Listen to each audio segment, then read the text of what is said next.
What's going on, everybody? What is going on? Y'all know what time it is. It is Friday, January 14th, 2022. So y'all know we go live every single Friday. If y'all are familiar with the channel or the update that I gave at the end of the year for the last stream of the year, I said I was going to go live on this channel every second and fourth Friday of the month. So this is the second Friday. And this is going to be a little bit different from the streams that I'm usually doing because today I'm doing a collab. And it's been a while since I've done a collab on my channel as far as live streams go. And this is definitely going to be a very good one because this is a person that I hold in high regard. They are definitely a new face in this space as far as the voices of the new black media goes. He's definitely up and coming. Y'all have seen me talk about him plenty of times on my channel before. I've shared his link on my community post. Some of you have subscribed to his channel. But before I bring him up here, I want y'all to do me the favor of one, if y'all see right there in the banner, it has his channel right there, Afro Elite. I would greatly appreciate if you go and subscribe to his channel. I actually have the link posted and pinned to the top. So you can just click on the link and subscribe to his channel. I want to get him to at least over 1,000 subscribers by the halfway mark of this year. He currently is almost at 600, but I want him to get to that 1,000 subscriber mark. He definitely brings some very good information um, every single week. He kind of reminds me of myself a little bit when I was first getting started with this whole YouTube journey. Next, like this stream, share the stream, let the people know that we are going live. I would greatly appreciate that as well.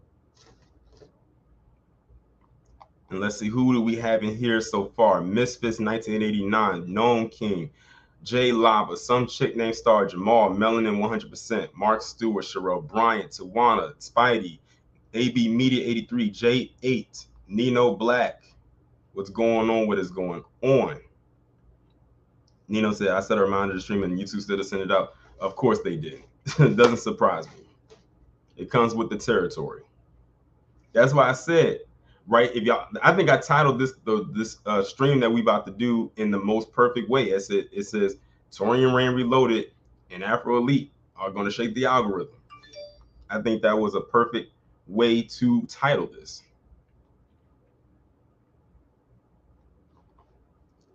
Let's see, who else do we have in here? Shaheed Simon, full-time killer. What's going on? AB Media say just I appreciate that.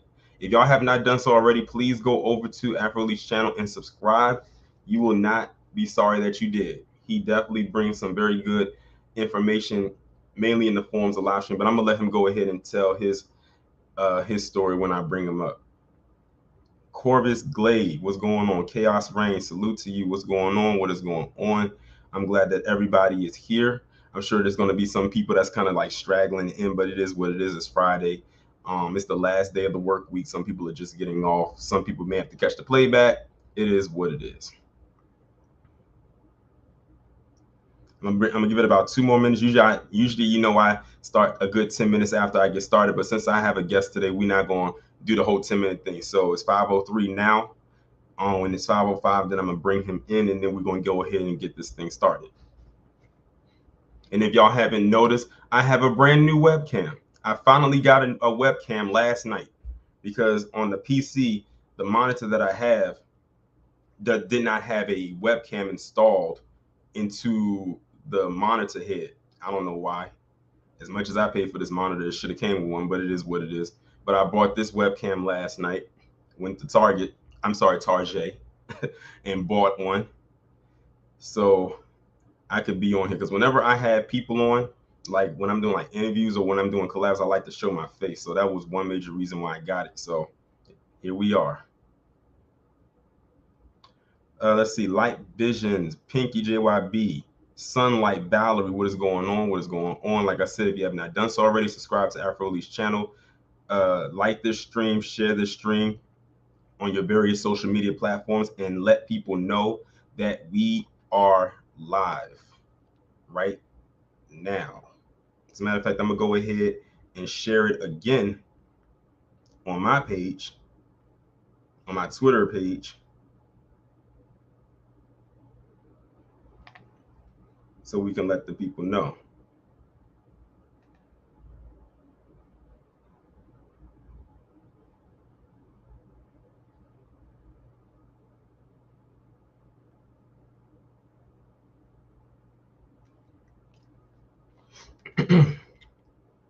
So that's like a phone not having a front-facing camera nowadays, right? All right, it is officially 5:05 p.m. So I'm about to go ahead and bring the guest in. This is definitely a collab I've been wanting to have for quite some time now, and I actually said to him when he was in the comment section of the end of the year stream that I said we need to do a collab sometime. So we're talking like this was what 2.5 weeks ago. So it wasn't that long ago. And here we are. I said this is the perfect opportunity to do so, and what a way to really get this year started off right. So without further ado, I'm gonna bring Afro Elite in, and we're gonna get it started. Hey, how you doing? What's going on? Nothing. I'm today's been a good day, and hopefully today's gonna be a better day after this live. I'm very excited and looking forward to it. Oh, most definitely, most definitely. I'm glad that you was available in order to do this because I was like, I hope that he's available because I know usually when you go live, it's usually later on in the evenings. And I said, I don't know if he's going to be available at this time. I hope that he is, and I'm glad that when I reached out to you, you said that you were going to be available at this time. And then on top of that, you're in a different time zone. I know, so it was kind of complicated, but I'm like, I'm not gonna be too busy. I'm not gonna be Right. too busy Mm-hmm. at that time. I'll just Exactly. handle everything I have to do in the morning, and then so I can be free in the Mm-hmm. like late afternoon. Right. Okay, cool. Well, this isn't going to be like how I usually do my like streams. I'm sure you've seen the streams that I do before. Like they're like Mhm. real topic based or anything that I couldn't talk about throughout the week, and I just kind of like throw them into the stream. This is just going to be like just us just having casual conversation because this is the first time that we are talking face to face, so to speak, like this. Because Mhm. you like the only time we really interact with each other is when you're going live and I'm in your chat, and when you're in my chat when I'm live. So Mhm. this is almost like a meeting of the minds type of thing right here. But I'm definitely glad about that. And shout out to DBP79 for the first super chat of the day. I definitely and greatly appreciate it. But before we like really get into it, tell my audience who's not familiar with you, because some people are familiar with you, because some people I have sent to your channel and who watch your content. Just let the people know who you are. Um, I'm Afro Elite. My name is James. People call me James J. Um, in anywhere between that. I started my channel. Well, I've been talking about like black empowerment and activism and stuff like that. I've been following the new black media since late 2017. Certain people like 2017, 2018. And I wanted to make a channel, but I decided I'm not trying to really copy them and be like them. Um, what made me make this channel is I got into a lot of debates with people I went to school with about black on black crime. Mm-hmm. So I just specifically wanted to make a video kind of debunking the narrative of black on black crime. And that was going to be that. And that was it. I wasn't trying to make a channel. I wanted a lot of people to see it. So I tried to make it as nice as I could at the time. I literally recorded on my cell phone in a room. There was an echo there, so I had to put music there. It was kind of complicated. It took me like a month to edit it and put it all together. Um, but a lot of people personally said, "Oh, well, when's the next video? When's the next video?" So I was like, "Oh, I don't plan on making another video." And it was like about 3 months since then. Um, and then I started making videos. And I didn't know what I wanted to like. I didn't know who I wanted to be on YouTube, like what my niche was specifically. I was trying to stay like kind of local, talk about Chicago issues and things like that. And then I decided to branch out, I guess, and to just talk about anything that I felt needed to be discussed. So that's kind of how I got started. That's kind of what the channel was about. The channel I try to what I try to be about is reinforming people, because I believe a lot of people, especially a lot of young black people in this generation, want to go in the right direction but are oftentimes misinformed. And I was one who was previously misinformed. I used to be kind of like a little liberal Mm-hmm. as far, because I thought that was the correct direction to go in. I used to like cape for immigration and stuff like that, but I didn't know at the time that that was actually very harmful, and that's actually something that we shouldn't be doing. So I wish at that time I was following the new black media to inform me that that's not what we should be doing. So that's kind of what I'm trying to do, just trying to reteach things that have been taught. Oh, That's kind well, okay. Well, yeah, that's definitely a great explanation. I'm glad that you, like gave us a little look inside of your YouTube journey, like where it started, of. where it's at now, and where you want it to be. Because I was kind of the same way. Because I had an original channel before the one I have now, and on that one it was just mainly college based stuff. Because I had that channel since like 2010 when I was a junior in college, and it was just like college stuff. I was far away from talking about what I'm talking about now. As a matter of fact, on that original channel before I switched the name up, it had my government name on it. Like, that was just the kind of channel that it was. I was a Taurean reign didn't exist when I was in college. So it wasn't until a few years later when I said, you know what, I have this channel. I haven't been using it. At the time, it only had like 300 some subscribers. And I had heard someone had posted a commentary on Facebook. And I said, you know what, I think I could do this too. And then when I started finding different stories to talk about, I said, let me go ahead and contribute to it. And it just like steamrolled into what this is right now. And it's kind of hard to believe, like looking back at it now, is like from where I started and where I'm at now, and still continuing to go despite the little obstacles in between, that this is where we are at, especially when we talk about the stuff we talk about. It's not deemed popular. This isn't trendy. It's not entertainment. So that's why it doesn't get as many clicks or views. Like, when's the last time you saw one of us end up on the trending page? Like, never. We would never end up on it. I'm not even aspiring to be on there. I mean, if I end up on there, I would be shocked, but it probably wouldn't even be for what I'm talking about. But that's because, like I said, what we talk about is not trendy, it's not popular. It would be probably in the realm of controversial. Even though I don't really see it being controversial, but when it comes to the stuff we talk about, that's always supposed to be a controversial topic, even though it's really not. It's more of an awareness type of thing. Mm-hmm. That's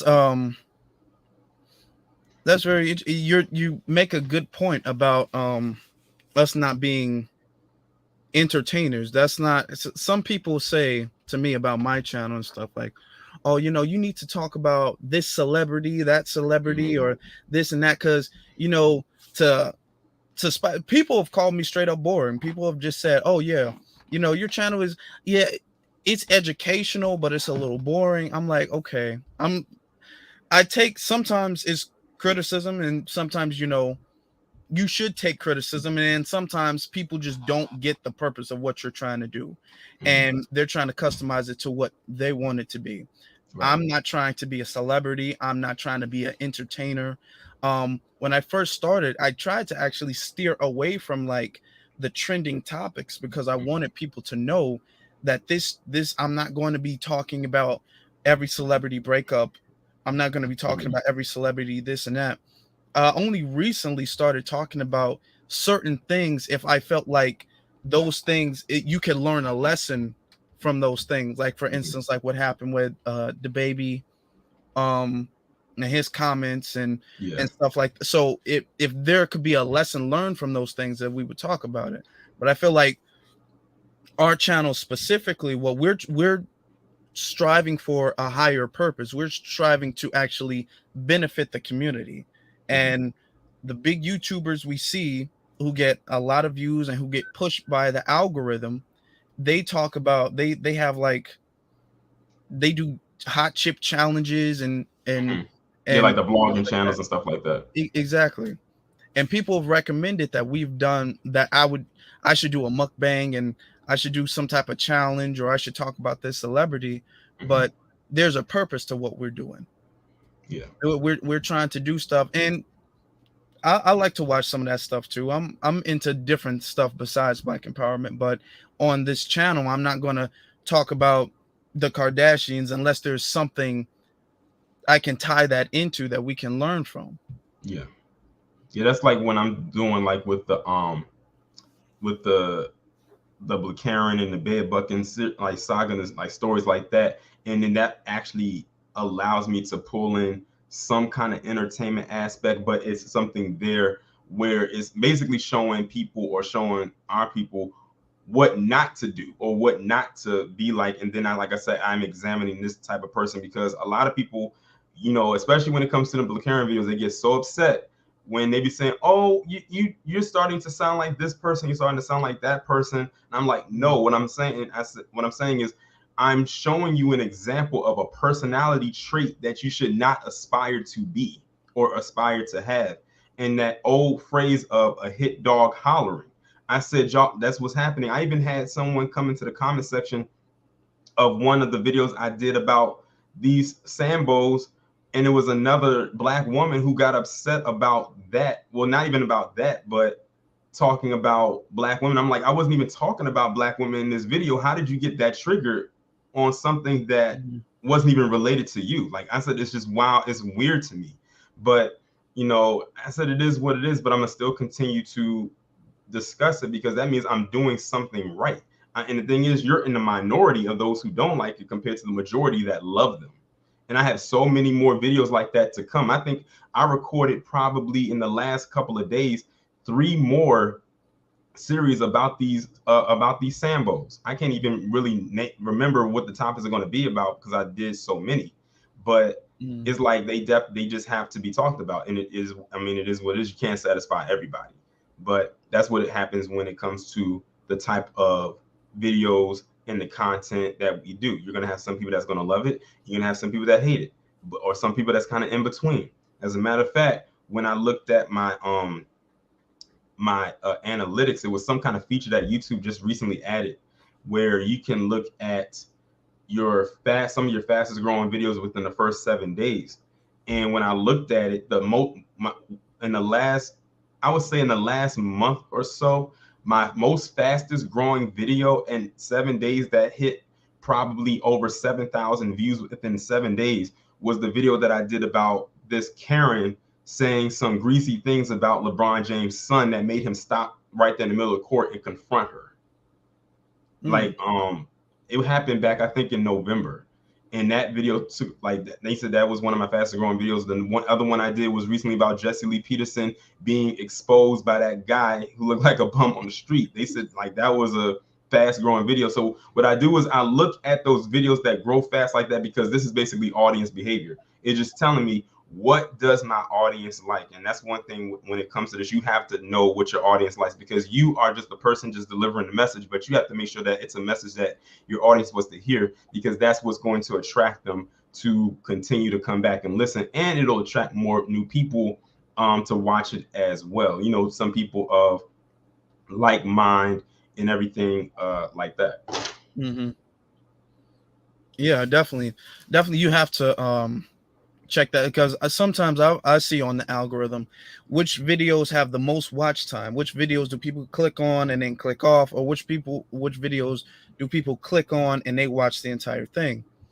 Something about the Blue Karen videos that I really like is the fact that you differentiate. You don't really generalize black women as that. You specifically differentiate that mindset, that like segment of black women who have that specific mindset. Yeah. That's a very important thing to do, because a lot of people, and this has been told to me, a lot of people get emotional. A lot of people feel personally attacked when you bring up when you try to criticize or correct a group of people and they're in that group of people. Like I've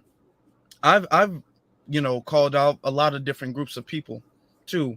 I've called out black women before, or Blue Karens. I've called them out before, and now I'm hearing, oh, okay, so you don't really like black women. Like, not like, no, it's not this. It's not that I don't like black women, and that's a very bad defense mechanism. That's a very bad argument to say, because I call out this segment of people. I don't like anybody who falls within that category. And I think that you do that very well when you specify that. I feel like you do that very well. And people have also asked me specifically, why do I spend so much time calling people out? Shouldn't I try to be bringing people together? Shouldn't you try to be uniting people? Hmm. My thing is this: you can't unite everybody. Exactly. Everybody doesn't even want to be united, and you Hmm. have people. The way I view the black community, you have um a boat. No pun intended, but you have a boat. You have black people who are steering the boat, who are with the pedals, and they're pushing the boat forward, trying to get somewhere. And that's about like what 10%. A good 70%, 70 or 80% are not doing anything at all helpful. They might pedal sometimes, but most of the time they're not. And then you have in the back another like 10%, 10 or 20% who are poking holes in the boat Hmm. and who are trying to sabotage the boat. You can't say, okay, well, let's just focus on getting everybody pedal. The first thing you need to do is you need to get the 10%, the ones in the back who are poking holes in the boat. That's the Sambos, that's the people who are trying to combat reparations, saying we don't deserve reparations. That's the Boo Karens. Those are the Sambos, that the class, okay, of I don't know if I could the coon class. Hmm. Those are the people who are sabotaging us, and Yeah. it's about time we make a separation from them. There has to be a separation. Yeah. Most definitely. Because it's interesting you said that, because I don't know if you heard, but maybe you did. I forgot. It's some, as I like to call them, politician that just got elected in Virginia. I think her name is Winsome Sears, who came out and said in so many words that we need to get over slavery. Now, this is coming from a Mm, black woman. I don't know if she is FBA or if she is from across the pond or from one of them islands. I think she's from one of them islands though. So if she is, that wouldn't surprise me that she said that, and she caught a lot of heat, and rightfully so, for saying that, because when you hear that, you know what mindset that is. We know who we hear that from a lot.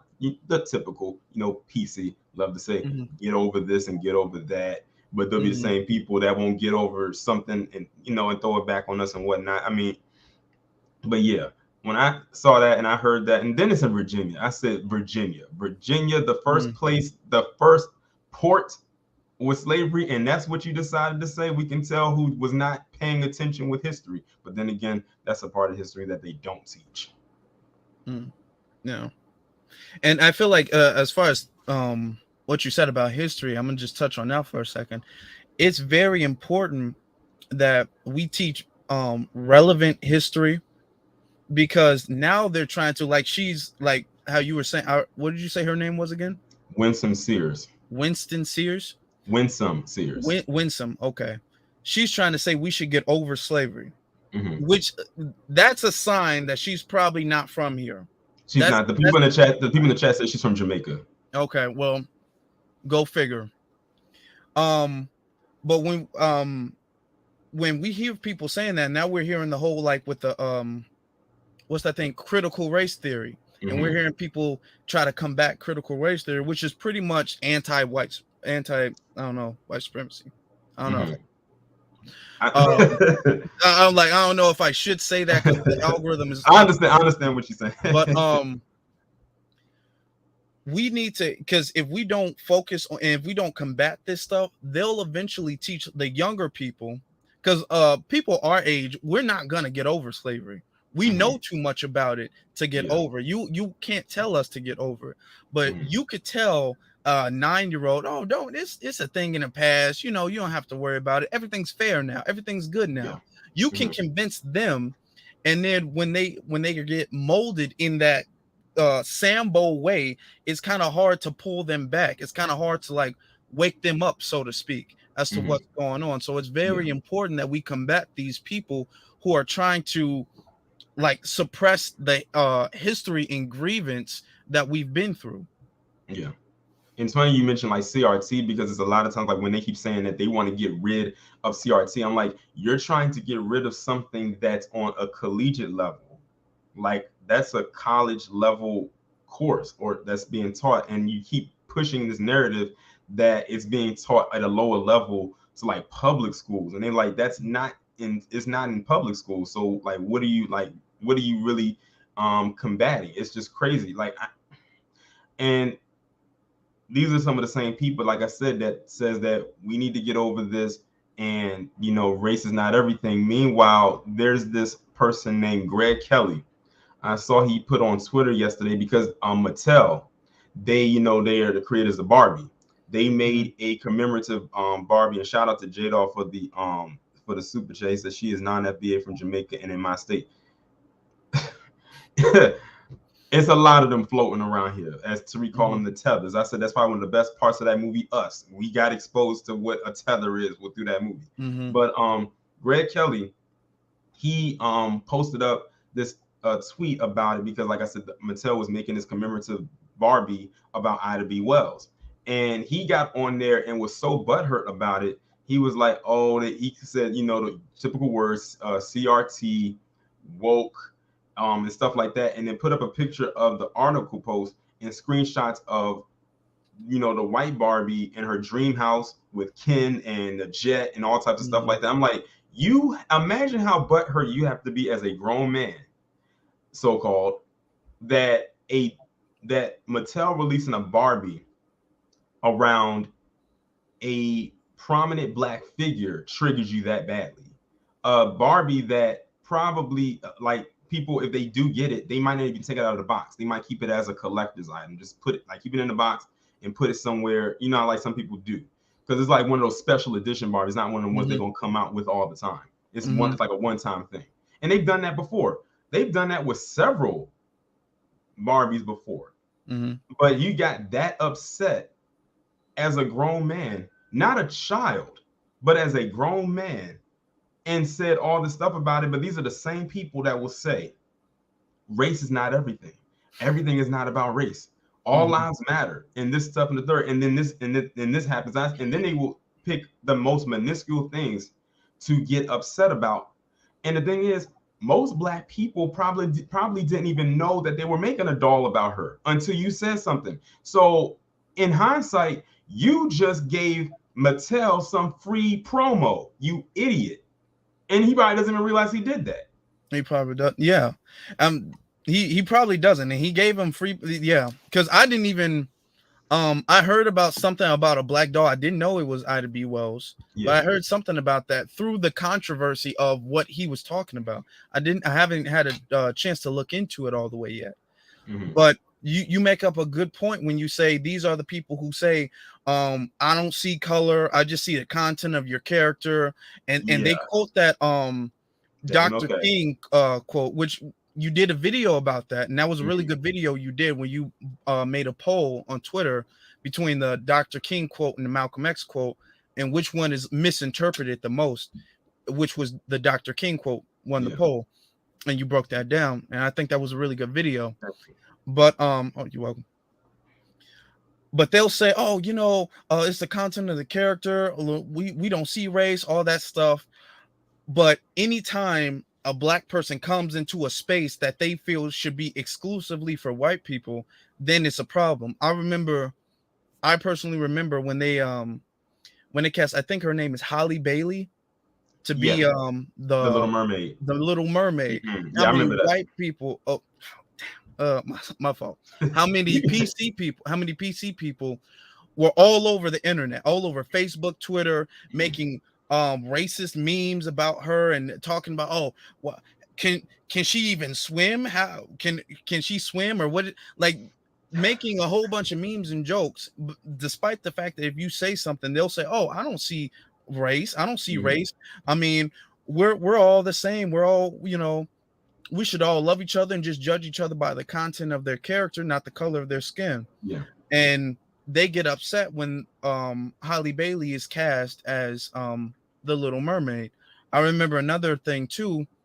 I don't know what they were going to do with this, or if this was just a rumor, or if it was, something they were planning. But there was talks of Michael B. Jordan like being recast as Superman, and a whole bunch of the PC people were like mad as hell. They couldn't, you ruined Superman. Why does BLM gotta ruin everything? The character of Superman really doesn't have anything to do with his race. It's not tied to his race at all. Mm-hmm. So if race doesn't matter, if you don't see race like you claim you do, what does it matter if Superman is black? What does it matter if Michael B. Jordan is Superman? Mm-hmm. Yeah. And the thing is, Superman, he's an alien from Mm-hmm. Krypton. So, but yeah, I said any little thing that it will really trigger them. I even saw. I wish I would have been able to find the actual clip of it, because if I did, I would have definitely made a video about it, where you had it was a podcast, and it gets bad when PC has to check other PC on their own ignorance. Yeah. And it was two guys and one female, and they were talking about how they feel that PC people in this day and age are so-called oppressed. And the guy was looking at because it was the woman really doing most of the talking, and he was looking at her like, oppressed how? And then when she was like breaking down in her mind what it meant as a PC person to be oppressed, none of it made any sense. Like, it's not in the same lane of oppression of how black people have been oppressed over the course of time. And it pretty much all goes down to like that they maybe a population is dwindling, or maybe they're not getting the same opportunities in high record numbers like they used to, or they feel that opportunities that should be for them is not for them. I said, if you keep talking long enough, you can pretty much weed through their BS talk. Because none of the stuff that she was saying made any sense. And the guy that was like there looking at it, he was like, what the hell is she talking about? Like, this makes no sense at all. Like, it's really got to the point where they feel like they are being oppressed. And I'm like, how? Like, really? Like, how is the group that created a system of oppression that has not only oppressed groups outside of them, where they've oppressed groups from within, going to come back and say that they are now feeling like they're oppressed? It makes no sense. Can you hold on for 1 second? Go ahead. But you make up a very good point, because when you dive into the question of them being oppressed, the oppressors being oppressed, and the details, they can't bring up one example of them being oppressed at all whatsoever. But they'll teach their kids that the oppressor is actually being oppressed now, that we have some type of privilege over them, but they can never really specify that. I remember having, and which is why I bring this up all the time, a lot of them, they claim that affirmative action oppresses them. Affirmative action kicks them out of jobs and school opportunities that they're qualified for, and it puts black people in positions that we're not qualified for, and that's a form of oppression. They have to work harder than us to get into the same spots. But if you look at the statistics, you look at the numbers, they're still overwhelmingly represented in all of those places. Okay, despite not being as qualified as we are in most of the cases. Exactly. So they push this narrative out because that's the narrative that they want out there to because they feel as if we used to have 100, like Jim Crow type of power. We used to have that.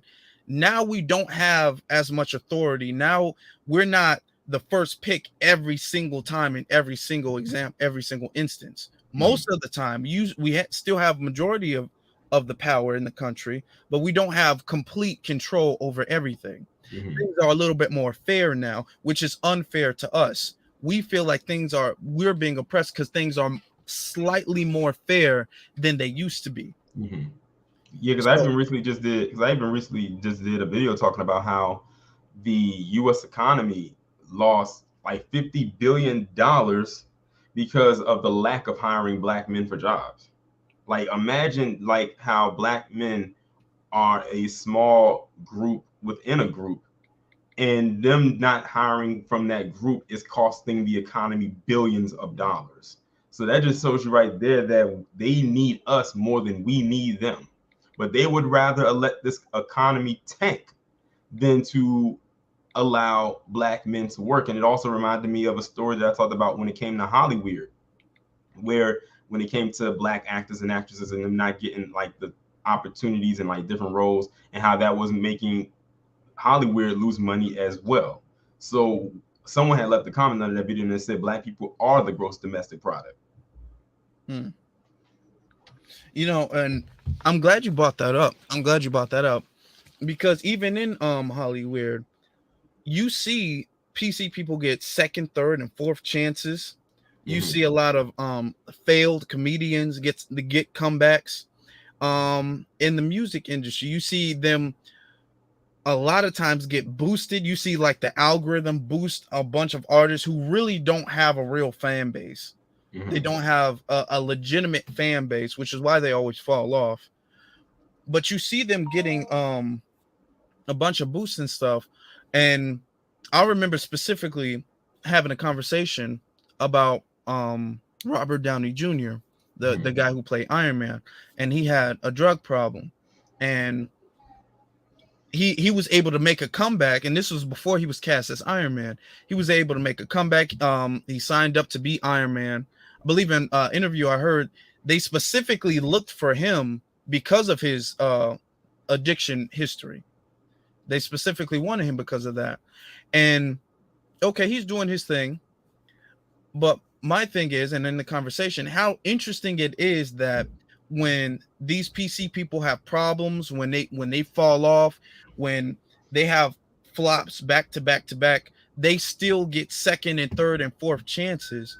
But for us, we don't get, if you fall off one time, that's it. You're done. Yeah. If you make a mistake, if you have a series of bad movies, especially like in the beginning of, unless you're like Will Smith or someone, unless you're like super well known where you can be anywhere, if you make a couple bad movies, then that's it. Nobody's gonna hire you. The same way for the music industry. You would, some of these PC rappers that pop up and then go away, they would never even pop. The quality of music that they make would never pop with anybody else. They just get pushed on the algorithm. These PC people get pushed on the algorithm. They get pushed for movies and opportunities and things like that. And a lot of times they mess up and get chances after chances after chances. Yeah, like one person that come to mind with that is Iggy Azalea. Oh yeah. Like I never saw from day one, I never saw the appeal to her like at all. It's almost like they were trying to make her the female version of Eminem. To me, that's the vibe that I got from her. It's like they just plucked her from Australia, and here she is. And then she, like, when she had that, I think the one thing that really messed her up was when she tried to do that live performance and she forgot the words or something like that, and her tracking was messed up, and then that's when people was like, oh, okay, she's like a fraud. And then she just kind of fell off. But then they tried to like boost her back up, but then she fell off again. I said, let her just stay in the land from down under over there. And I'm glad we don't really hear about her anymore. But another person we can use as an example with this is Adele.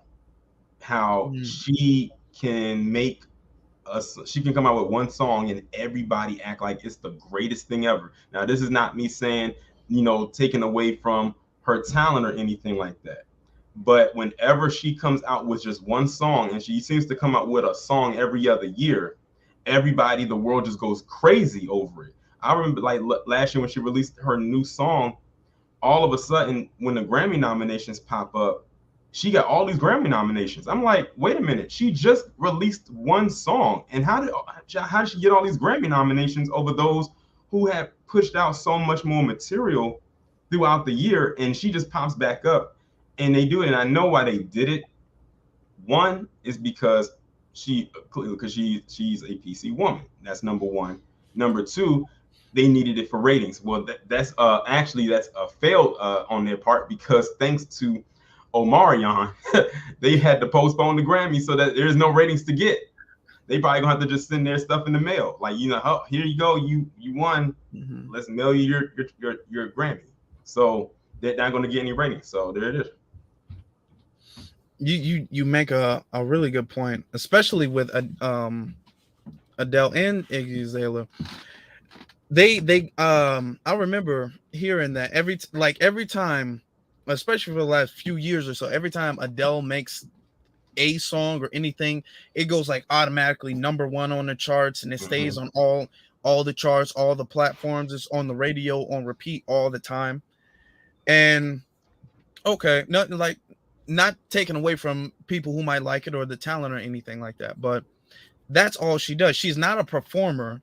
It's not like she goes on stage and she dances. She doesn't do any music videos where she's choreographing anything. Um, I don't think she's featured in any other songs. So she can do that. Like the PC people get top notch credit for doing the bare minimum. She's getting top notch credit for doing the bare minimum. And now they're trying to give her these Grammys and give her all this fake praise, and jokes on them. They can't even do it. You make a really good point with that. Yeah, A very good point with that. And we can take it a step further. Look at what they're doing with Logan Paul. Like you can't tell me that them fights ain't staged. To take them falls like that, I'm like, really? Like how is he beating people who have been boxing or doing MMA for years, and he just got into the sport like a couple years ago? So it's like they just need a great white height. That's what they need, a great white height. From every facet, they need it in every form of entertainment or sports that they possibly can. You know, with football, theirs is definitely Tom Brady, without a doubt. With basketball, you can say probably Larry Bird. With boxing, that they're trying to push Logan Paul, even though he's a whole YouTuber. And speaking of Logan Paul, this idiot, I saw this on trending on Twitter, where he had bought I think it was $3.5 million worth of some Pokemon cards or something like that. I guess they were supposed to be like some, like, I don't know why he bought them. I guess he just bought them, but apparently it had something was wrong with the cards, and I guess when he was trying to, I guess, sell them off or whatever the case may be, the people who's over like the board who creates those type of cards said that they were fake.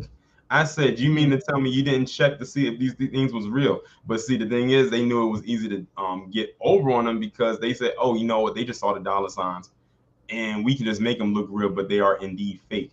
I say, a whole clown. Yeah, I'm glad you bring up Logan Paul too, because I remember him having a controversy of, I think he was in China or Japan or something, and he went to a forest and recorded and he not edited or anything. He recorded like a deceased person. He put a deceased person. It's called, I think it was called the Suicide Forest. Yeah, it was. And he recorded and put it on YouTube, and it's not like spreading awareness. He was making jokes and laughing and everything like that, and people saying, okay, that's really disrespectful, but he got to keep his platform, and he didn't really there were really no consequences to that. And Logan Paul, and a lot of people give him this fake hype. I never thought he was funny, to be honest. Me neither. Him or his brother Jake Paul. Yeah, like I never saw it for them, but you got to think, who do they appeal to the most? They appeal to a lot of teenagers, so they will find a lot of that stuff to be funny that we won't. And like you said, like, and the thing is, this is not saying that there aren't any funny PC people out there, because I think Bill Burr is pretty damn funny, but Logan Paul and Jake Paul are not funny at all to me. But because they have the notoriety on YouTube, they'll get pushed no matter what, and they'll do their best to keep them out there. But I never saw it for them. Apparently you haven't either. Those who are following me in this chat don't see it for them either, but they have an audience, they have a base. Right. And don't forget, also, speaking of his brother Jake Paul, remember 2 years ago now, remember when everything was going down with George Floyd? Remember Jake Paul was caught on camera vandalizing some mall or something like that. Yeah, and and he was still able to keep his platform. People was looking at YouTube, like, so are y'all gonna still let him stay on YouTube? Because you know he did get caught on the camera vandalizing this mall or looting this mall, which by the way, they love to associate looting with black people. But when Jake Paul was doing it, they never called it that. And a matter of fact, when it comes to PC people as a whole, whenever they steal something or whenever there's a crisis or anything like that to be stolen, they never call them looters, but they definitely put that on to us. You make a great point. You make a great point with that, which I've said several times when it comes to, especially in 2020 after the George Floyd protest and you saw looting.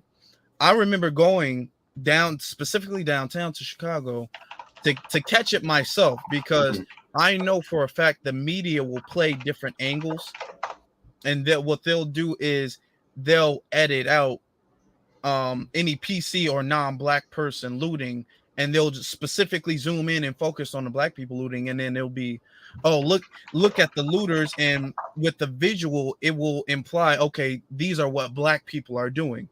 But they don't want to specify when other people are doing it. I remember I think a few years ago, I remember specifically seeing this on the news when the Eagles won a Super Bowl. I don't know who it was. I think it was 2017 or 2018. They won a Super Bowl, and then the community, which was largely PC, the PC community went to their downtown. They were flipping cars, breaking windows. This was Philly. Okay, yeah. It's when the Eagles won. Yeah. They were doing all that, and the police were there, and they were giving them high fives, and the news, the media just played off like, oh wow, these are, some reckless. The most they would call them is, oh, they're being a little dangerous, or kids having a little too much fun. Too much fun is what they'll say, and they completely destroyed their community, their neighborhood, but and for no reason. For no reason. It's a football game. It's for no reason. There's no justifiable cause, but a 7-Eleven might get broken into during a protest, and they'll say, okay, see, this is what Black Lives Matter, which is just them saying black people. This is what you're not doing this. How is this going to bring George Floyd back? That's not going to bring George Floyd back. You need to go vote. You need to do something else besides what you're doing now, because that's counterproductive. They'll say, oh, I don't mind a protest as long as it's a peaceful protest, but this is not peaceful. This is not what Dr. King would have wanted or whatnot. Despite the fact that every other form of peaceful protest that we've tried to do, they've had something to say about it. They don't want us protesting at all. They say they don't mind, period, as long as it's peaceful. But when Colin Kaepernick was taking a knee and other athletes started taking a knee, they were like, okay, if you keep doing that, we're going to fire you. If you keep doing that, you can't play. It wasn't just Colin who was threatened with that. A lot of other athletes were threatened with that, even on a high school level. I remember hearing stories about high school athletes doing that, and their coaches say, if you keep doing that, you're not going to be able to play anymore. So they don't like the peaceful protests, and they don't like the turn-up protests. Exactly. Like it's almost like it's taboo for us to actually do those kind of acts that every other citizen has the right to do, but us. But I think it's getting to the point where we are at the we don't care moment. Like, remember what happened last year when you had what was it? I think it was New Jersey, where it was caught on camera where this PC man got into this black man's face and started cussing him out and saying a whole bunch of racial things about him. And then all of a sudden, the police went over and arrested this guy and took him out of his home. And when he got outside, he was greeted by a whole bunch of black people. And you would have thought that, I'm not sure if you've watched Game of Thrones, but the part where Cersei was being shamed, and she had to walk through the town naked while they were saying things at her, throwing things, spitting. That's what happened to this guy when he was being walked out of his home in cuffs. You had people throwing water bottles at him. They were throwing food at him, like getting him into the car. I will never forget that imagery, because that's something that you rarely ever see. I'm not sure whatever really came of that situation because they really haven't given any updates about it since then. I know that there was some more charges that came upon him after the fact. So it's not like he completely got off the hook because there was some more things that came out about him after this had occurred. And then I remember the other one. Remember the one I think was down in South Carolina where you had the black guy walking through the neighborhood and he got confronted by this big, tall, jolly green giant looking dude who was in the military, tried to intimidate him because allegedly he was attacking his daughter or something like that. And the next day or sometime like that, people from within the community who lived there and some people from outside of the community came to his house and literally was about to raise hell. Like they had to get him up out of there. I think they said they had to sneak him out through the back door because they was like literally like surrounding his house. Like he could not leave. And good for them. Like he couldn't leave. I think the worst they said that happened with him, I think they said somebody threw something through his window. So I think something was broken on his property, but that was about it. You bring up, I remember the first case you brought up where, and it's interesting too, that these people who harass black people, they oftentimes have a close relation with the police. I remember bringing that up on a video I made, how the police officer at the scene was referring to him by his first name, was commonly referring to him by his first name as if he had some type of history or he knew the person. He was like, oh, just go home, Kevin or Steve or whatever he said, just go home. Just like he knew them personally. These people who harass black people oftentimes do know the person, oftentimes do know the police, and a lot of times they'll go away with it if it isn't recorded. What I like now is the fact that we've always been told to wait and let the process work. Let things work out. We got to see what happens. We got to follow all the rules and let the police do their job and let the law do its job and whatnot. And we've seen for years and all our lives, we've seen the law do its job when it comes to us. They throw the book at us. When it comes to them, there's a technicality. There's like, oh, he's not so bad. Oh, he's young. Oh, he has a history of doing other good things that's not related. Like they get let go. The PC people get let go all the time. And we're at the point where we're like, okay, this is what the law is. We have an understanding of, okay, this is how it is. All that we're waiting on the rules, we're waiting on the law to work out. We're letting the police do its job. No, we understand the police are with these people. These police are related to these people, and a lot of times these are off-duty cops who are doing this stuff too. Like how the guy you just mentioned, he was like in the military. He was like some type of I don't know if it's ex-military or off-duty military or something, but he was a part of the military at a certain point in time. So these people have connections, which is why, well, first off, just based off of the system that we live in, they wouldn't get punished like we do. But these people have connections in the system. So we're recognizing like, okay, he wouldn't have gotten arrested if black people didn't pull up. And then that made the local authorities like, okay, we don't get them, they're gonna get them. And if they get them, then it's a wrap. Like they might have to they might have to carry them out in separate bags if the community gets a hold of them, because it's gonna be messy. But definitely I hear exactly what you're saying. Like it's like, that's why I always say it's a us versus them. Like what they have set for us definitely doesn't work out for them. Now last year was the exception, and the reason why I say that is because you had 3 consecutive cases where you had PC on trial for the killings or the lynchings of black people. You had Derek Chauvin, Kim Potter, the McMichaels, and their sidekick. I keep forgetting his name. Roddy Ryan. Yes, him. He always reminds me of one of the Three Stooges, because that bowl cut, that haircut. That bowl cut. But we had Derek Chauvin. A lot of people were saying to me, I wouldn't be surprised if he got off. And I said, I'm confident that he's going to be found guilty. I said, this is going to be one of the rare ones, but I think he's going to be found guilty. And I think he's going to be found guilty of like the biggest charges, because you got to think, people around the world turned up with George Floyd last year. So they know the world is watching. If they didn't send Derek Chauvin to jail for anything else, they sent him to jail to avoid having a repeat of last year and then have it be worse. Pandemic be damned. I mean, clearly we saw that in 2020. So if anything else, they didn't want to have that. So he's gone to jail for 22 and a half years, and I think he still has some more charges coming his way. Kim Potter was the next one months later, with Dante Wright, and she got found guilty. I think she got the least amount of time out of all of them. I think she got like 10 or 15 years, but she still got found guilty of both of the charges that she was hit with. Then you had the Motherlode, which was the McMichaels and Bowl Cut.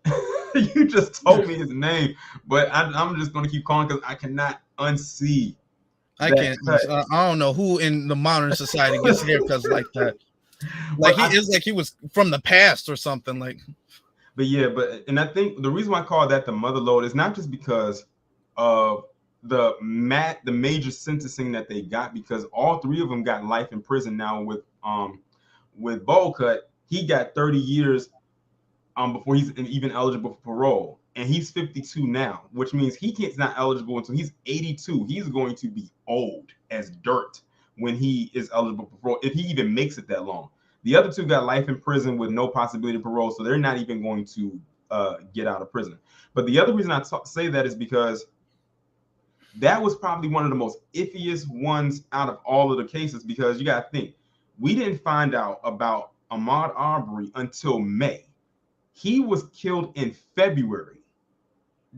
We could have easily gone and not even known this had even existed if the video never got released. We would have never known. Then you got to think that attorney Jackie Johnson, who they need to get her too, tried to work some things to get them like removed from the situation.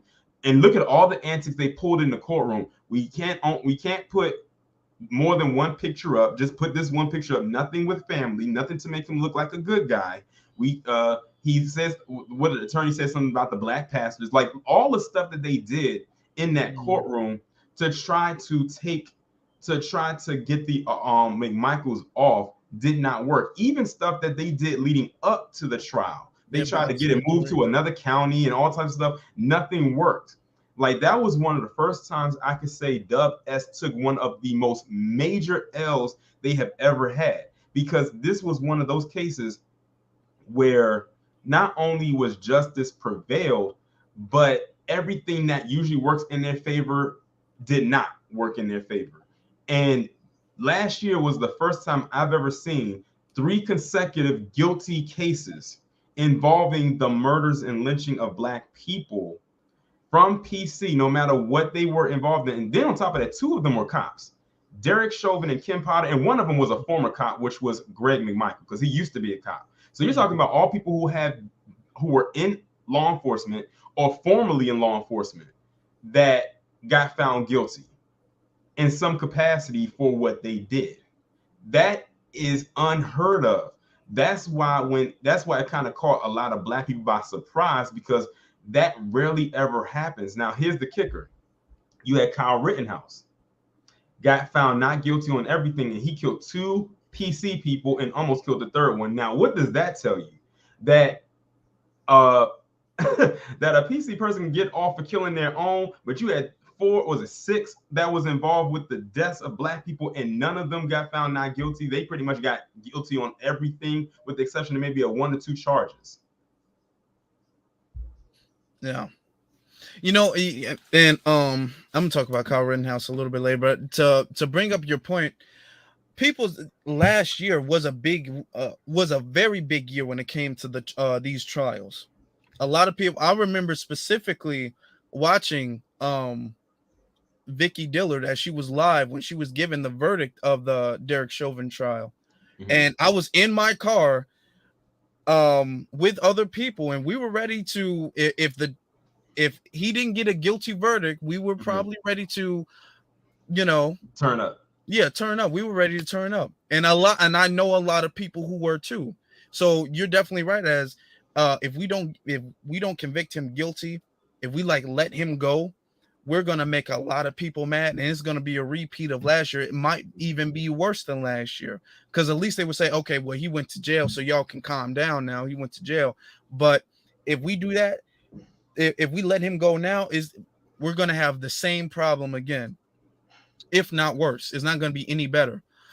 I will say with the I was the most impressed, though, definitely with the McMichaels case, because I saw they weren't really trying to talk about it anytime before. They didn't really announce when it was going on. What they tried to do is the media tried to overshadow the McMichael case with the Kyle Rittenhouse case, as like the Kyle Rittenhouse case. Yeah, because they were going on around the same time. Yeah, yes. And I know I think they struck every black juror except one. They only kept one black juror on there. They moved, like you're saying, all the antics and all the tricks and things that they do that oftentimes let the PC person get off. It didn't work this time. And not only did it not work this time, it didn't work at all, like anywhere close. Yeah. To have life in prison, that's that's a big deal. And I recently I was asking people if life in prison is worse than the death penalty, and a lot of people I'm glad you mentioned that, because I wanted you to talk about that. You talk about the poll? Yeah. Okay. The way I did a poll because I had a debate. I had a debate before. I did a poll a couple years ago, but I wanted to do a poll now because I had a debate between certain people, and they were saying that they feel like life in prison is a worse punishment than the death penalty. And I feel like we should have you can argue it's a worse punishment, and I can argue that it's not a worse punishment. I feel like based off of the grievance of the thing, it should be a certain type of way. I feel like, for instance, with the what's the Dylan Roof situation. Yeah. I feel like the death penalty was the only way to go. Most situations definitely. Like that. Most I feel like it's because these things set a precedent.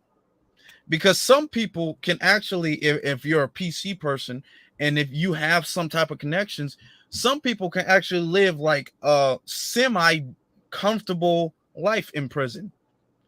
People sending them stuff. They get to, eat food that they like. They get to enjoy entertainment.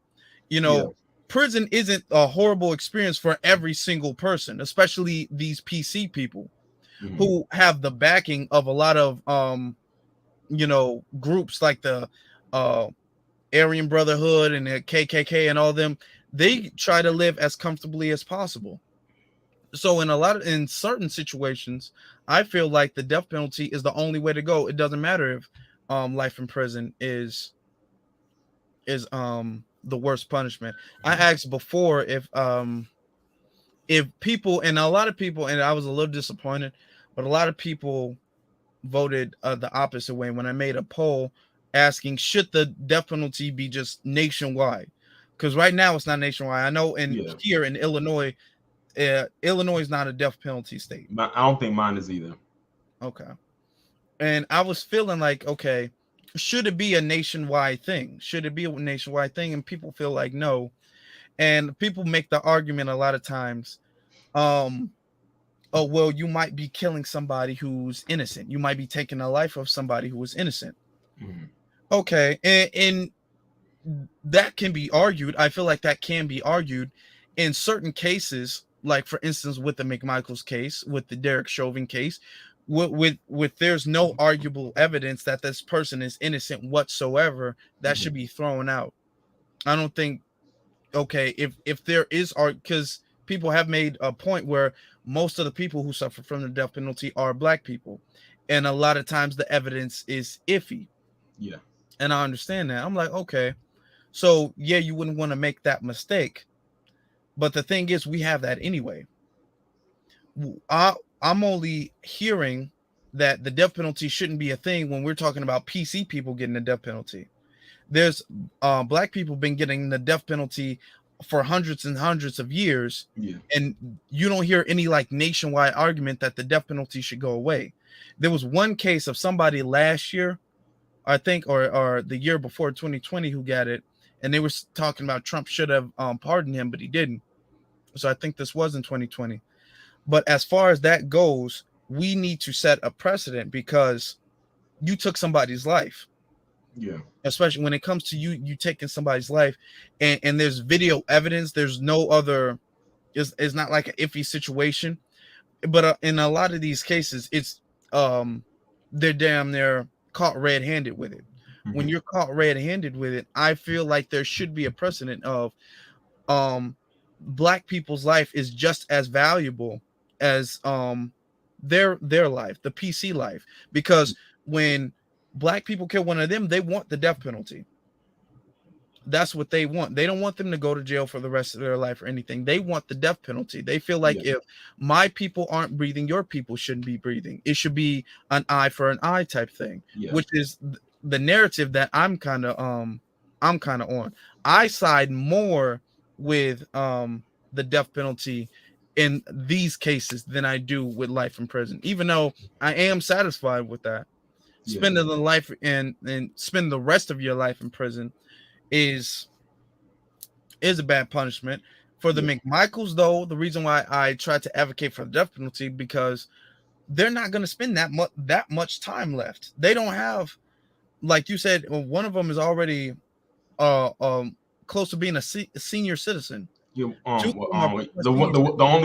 one that's eligible for parole, but it's not the McMichaels. Both of them, the father and the son, they got life in prison without parole. But the one recording it, he's eligible for parole in 30 years, but he's 52 now.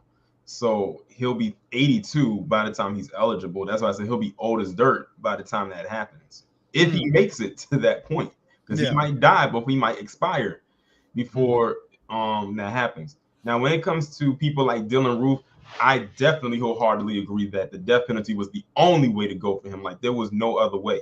And it's not just because of the act in which he committed.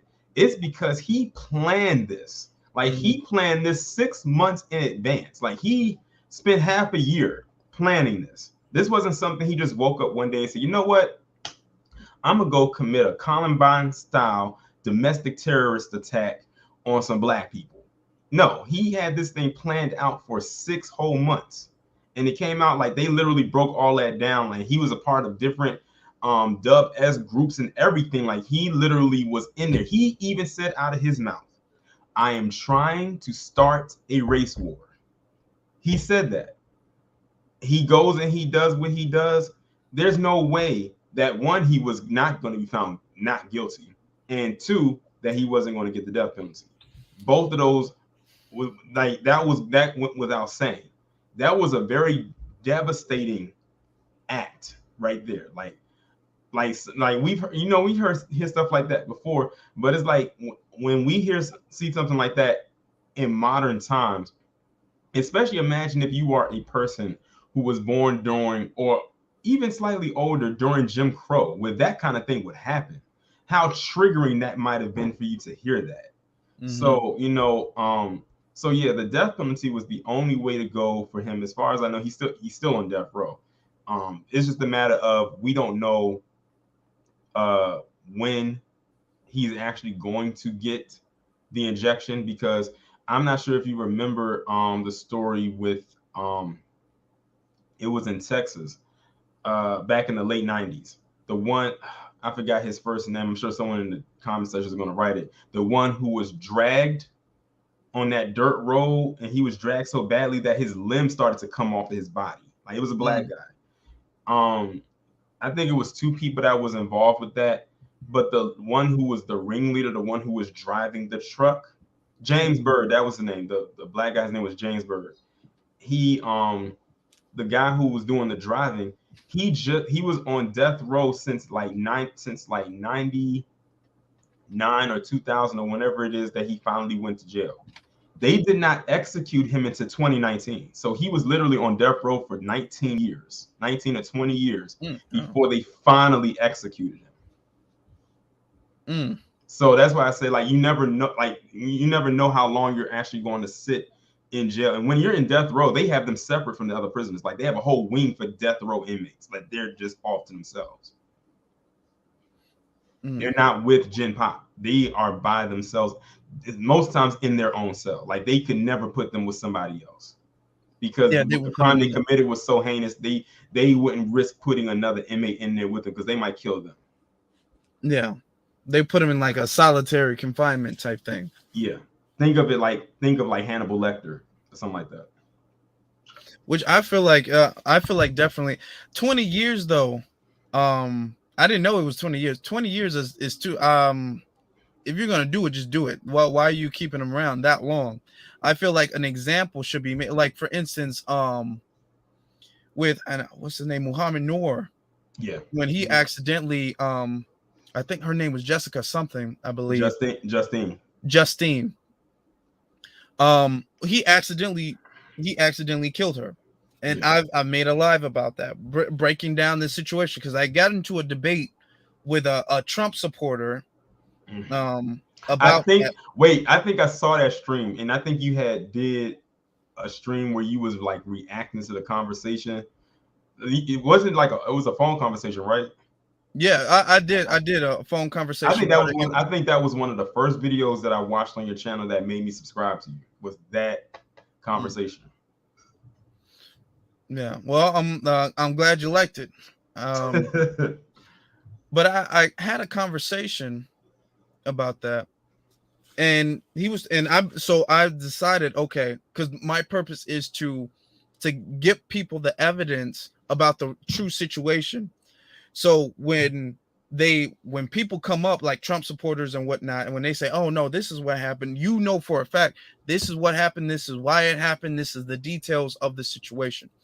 Um, but he went to prison in record time. He went to prison and was sentenced. He was arrested and sentenced in record time, especially for him being a police officer and him Mhm. being an on duty police officer. So when it comes to us, punishment gets dealt out in record time. There's Yeah. no delay, there's no nothing. When we do something that harms them, punch, despite the fact that in that situation it was a complete accident. He didn't mean to do it. Mhm. He tried to, give her CPR and whatnot. She didn't make it, and it was an accident. Despite that fact, um, in record time, he was punished for what he did. When it comes to them, it's this long drawn out thing. Then it's these details get brought up. Then they try to victim blame. Then they try to bring up some type of evidence, like with Ahmaud Arbery. They bring up a police body cam footage 3 years prior to him being murdered, and they'll try to justify his murder with saying, "Oh, he really wasn't that good of a guy." If you really think about it, look Mhm. at this video 3 years ago of his interaction with the police. With when it comes to us getting justice, we got to go through this long drawn out process, and Mhm. what they're expecting to do is the momentum to just die down, and we just like Forget forget about it. about it. Yeah. But with them, it's immediate strict punishment. Mhm. And her family got a very big settlement too, a huge settlement. I I can forgot believe the it. exact number off the top of my head, but I know for a fact her family got a huge settlement off of that. Now, one person that I can think of that should definitely have gotten the death penalty if they didn't get it was Jeffrey Dahmer. Jeffrey Dahmer, yeah. I listen, I saw an animation, like someone did like an animation like type of video. They had to break it up into parts because it was so much about Jeffrey Dahmer and his life from a kid to an adult all the way to the day he was killed in prison. And when I tell you, Jeffrey Dahmer had to be one of the worst PC people, not just in America, but in the world and probably in existence.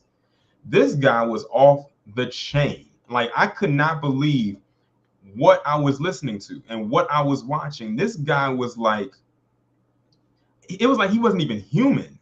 Like, this guy was, I think calling him crazy is lowballing it. I can't even, Mm. I don't know a word in the English language to describe this guy's behavior. Like, everything about him was just weird. Like, everything. Like, I cannot, like, when I saw that, I was like, I don't think, I think it's something I can only watch one time. And I'm glad that he got dealt with, when they finally got him behind bars, shout out to Christopher Scarver, a black man killed him with a dumbbell weight because he was just being a weirdo while he was locked up, and Christopher Scarver picked up that dumbbell weight and beat him over the head and beat him to death with it, and that's how he died. I definitely feel like he should have got the death penalty too. Oh. I heard a little bit about them saying, "Oh, he, I guess he became religious or he got baptized or something." Like, well, oh, he's changed as a person. That doesn't erase all the things he's done in the past. Yeah, we shouldn't be allowing any excuses for them. Period, whatsoever. These people do heinous acts, and it gets downplayed oftentimes. For instance, who's that one? Ed Buck, right? Oh yeah, Ed Buck, when he was murdering all those black people in his homes, that was getting underplayed. The media wasn't really talking about that. The local police, they didn't really want to bring that up. They didn't really want to arrest because him. of his connections. Exactly. And then when they did, they don't really want to talk about him like that. Because he was very connected to the Democratic Party. Like, he was a huge Democratic donor. So because like he was wrapped up in politics, and then he's out there in Hollywood, I mean, like, combine those two together, you got a recipe for disaster.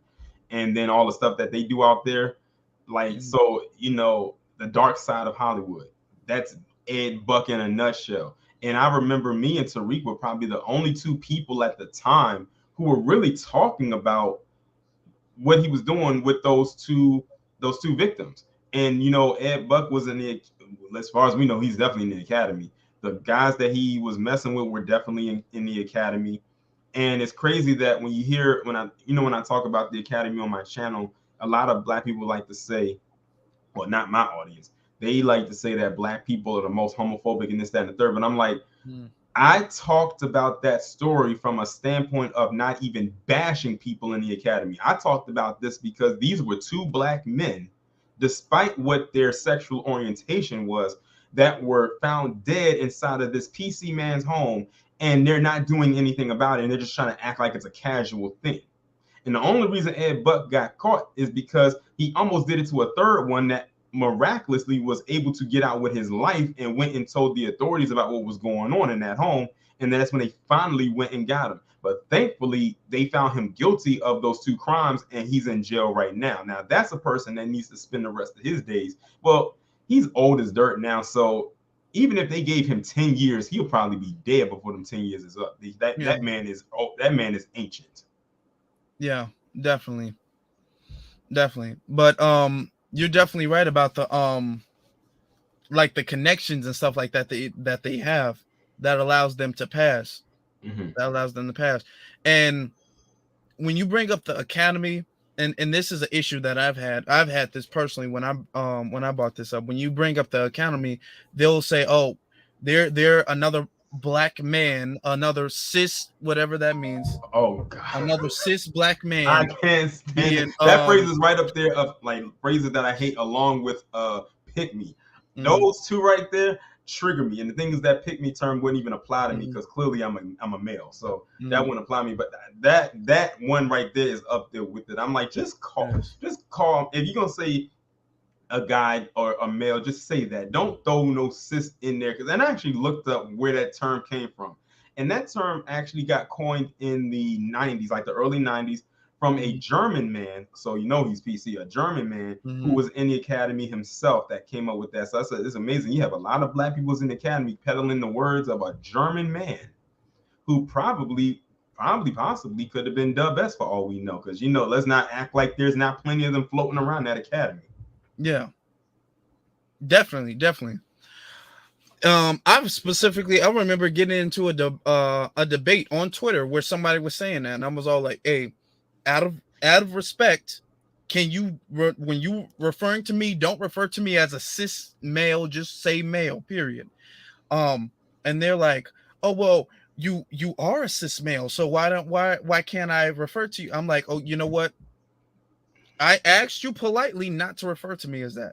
Now, when these people, when they say I want to be referred to as a man on Monday and a woman on Tuesday, and then I'm non-binary on Wednesday, and if you say, okay, well, you're still, nothing physically about you has changed, because now they don't even need to physically change.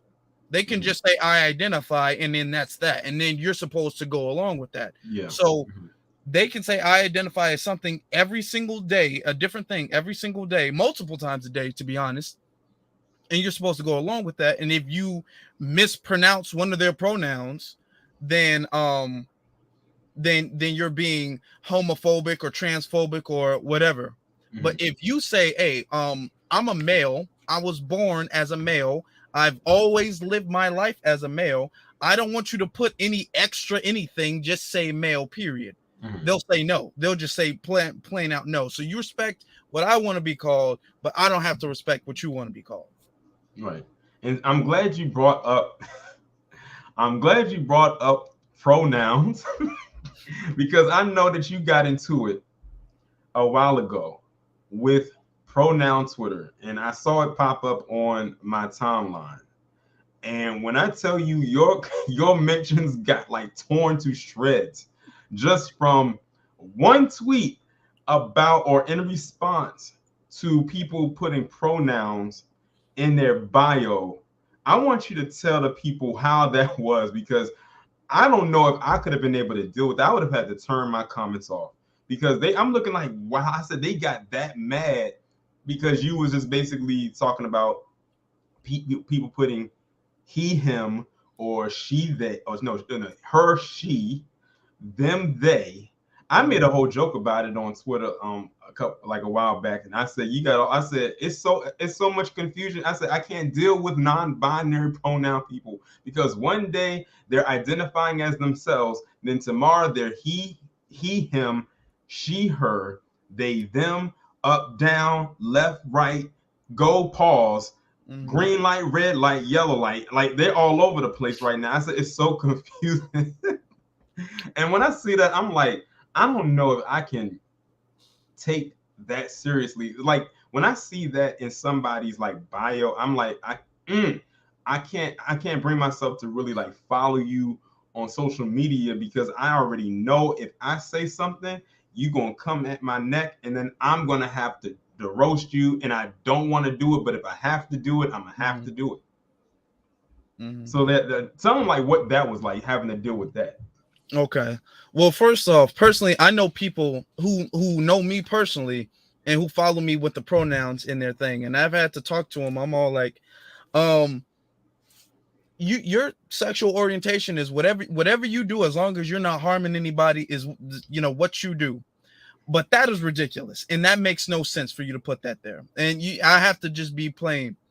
I was working I remember that tweet when I brought that up, because I noticed a lot of like anti-black under, like, one of the undercover, black people need to really do this, black people are the most racist people, black people are this, like the undercover coon. They have a whole bunch of supremacist talking points coming from them. They have the pronouns in their bio.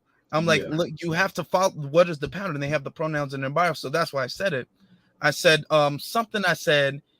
pronoun people.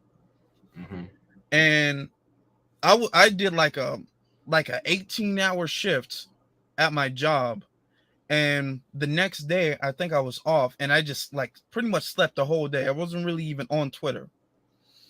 I picked my phone back up, and I saw all these notifications. I'm seeing all these notifications, and I'm all like, what is, I had no idea at all that tweet was going to blow up like that. I knew it was going to make some people mad, but I did not know at all it was going to make people that mad. And I'm looking at it, I'm like, okay, how should I respond to this?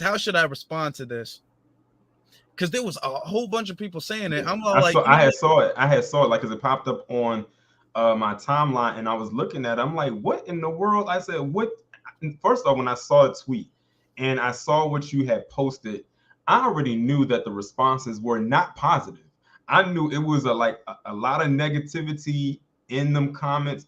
Then I saw how many quoted tweets it had, and I looked through that. I'm like, my God! I said they got that mad, and you would have thought that you would have thought the way that they came at you, that you committed some kind of big crime or something like that that deserved that warranted you being roasted like that.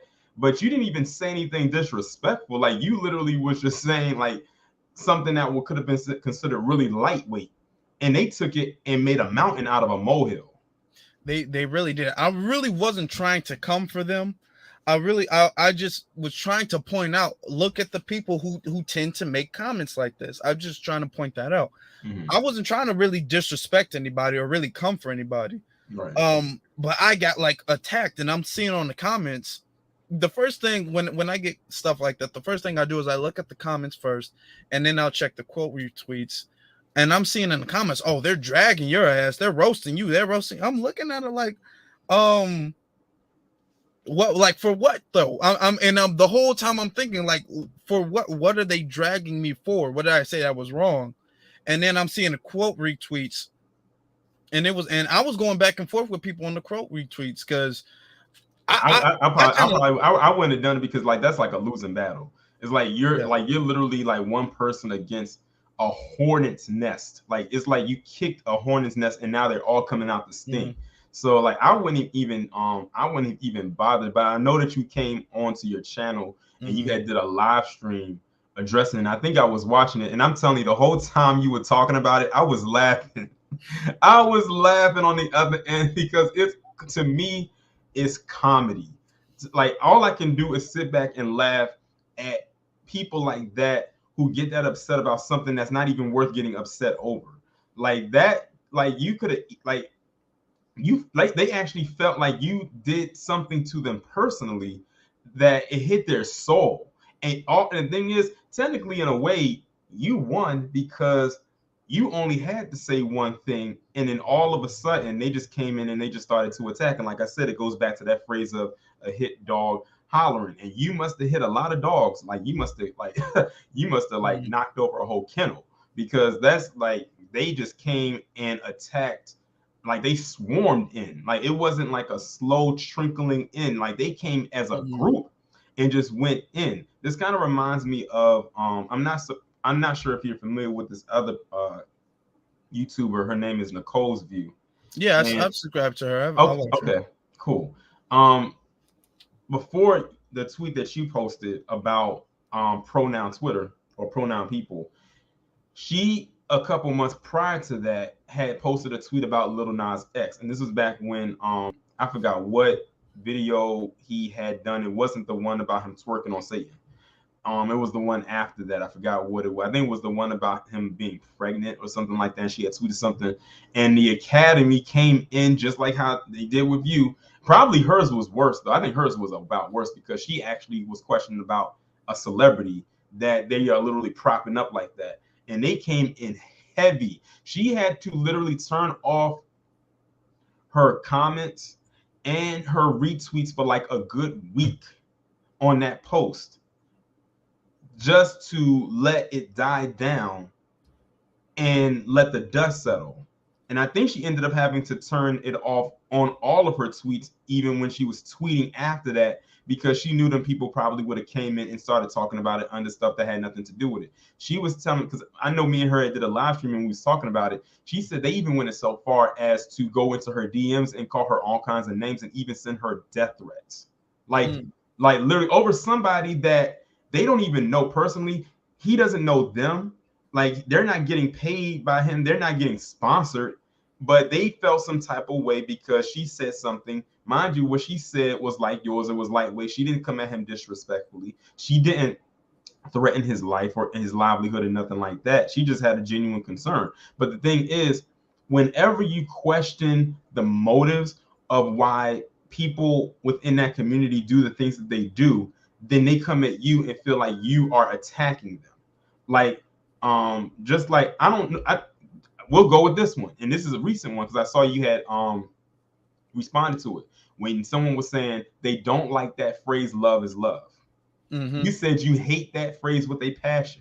Yes, because, I do. Because like when you break it down, you really know where that phrase comes, like what that phrase is alluding to. And the thing is, it's such a broad statement that it can be applied to just about anything. And a lot of people say when you hear that love is love, it starts to head into a certain P word Yes, it's category. very dangerous. That phrase is it opens a like a window. It blurs a very important line. A line should never be crossed, and that term blurs that line. It's very dangerous. Mm-hmm. Yeah, that like I've always been like love is love, and then when you look up where it's like where it's coming from, it's like and then I keep thinking of organizations like NAMBLA. Crazy that there's an organization like that actually exists, has a website and everything, and then you think of that phrase love is love. It's like nah. And then you think of all the stuff that they're trying to do with like lowering the age of consent and all types of stuff like that.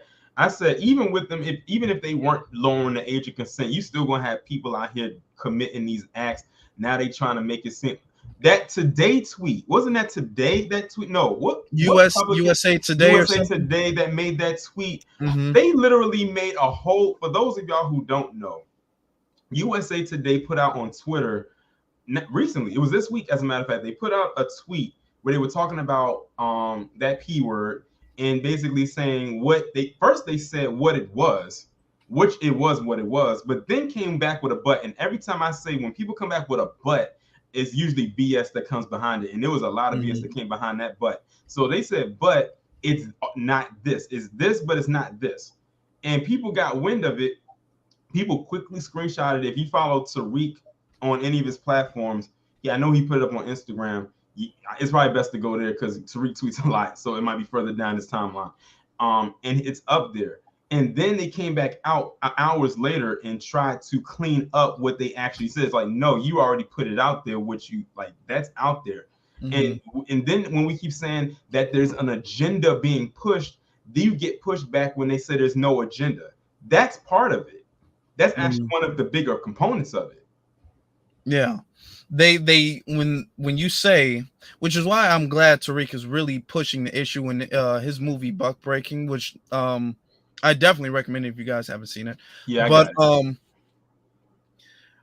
it's when you say it, they tend to you're Hotep, or this is a conspiracy, you're just homophobic or whatnot, and you they make it seem like you are the person, you are the problem.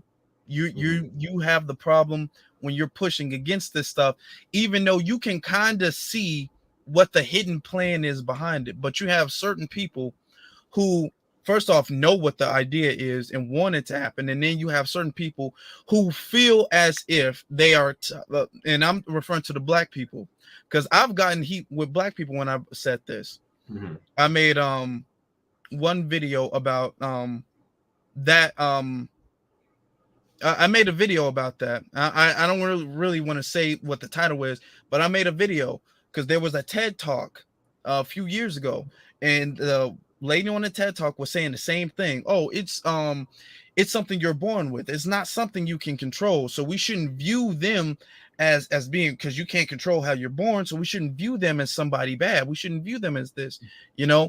And I had to make a live about that because I'm like, these are the small little steps that they're going to take, that they're going to eventually try to normalize it. They had the whole drag queen story time. Yeah. They had another instance recently about something, and some dude in a big monkey suit, and the monkey had inappropriate parts on him. Not too long ago.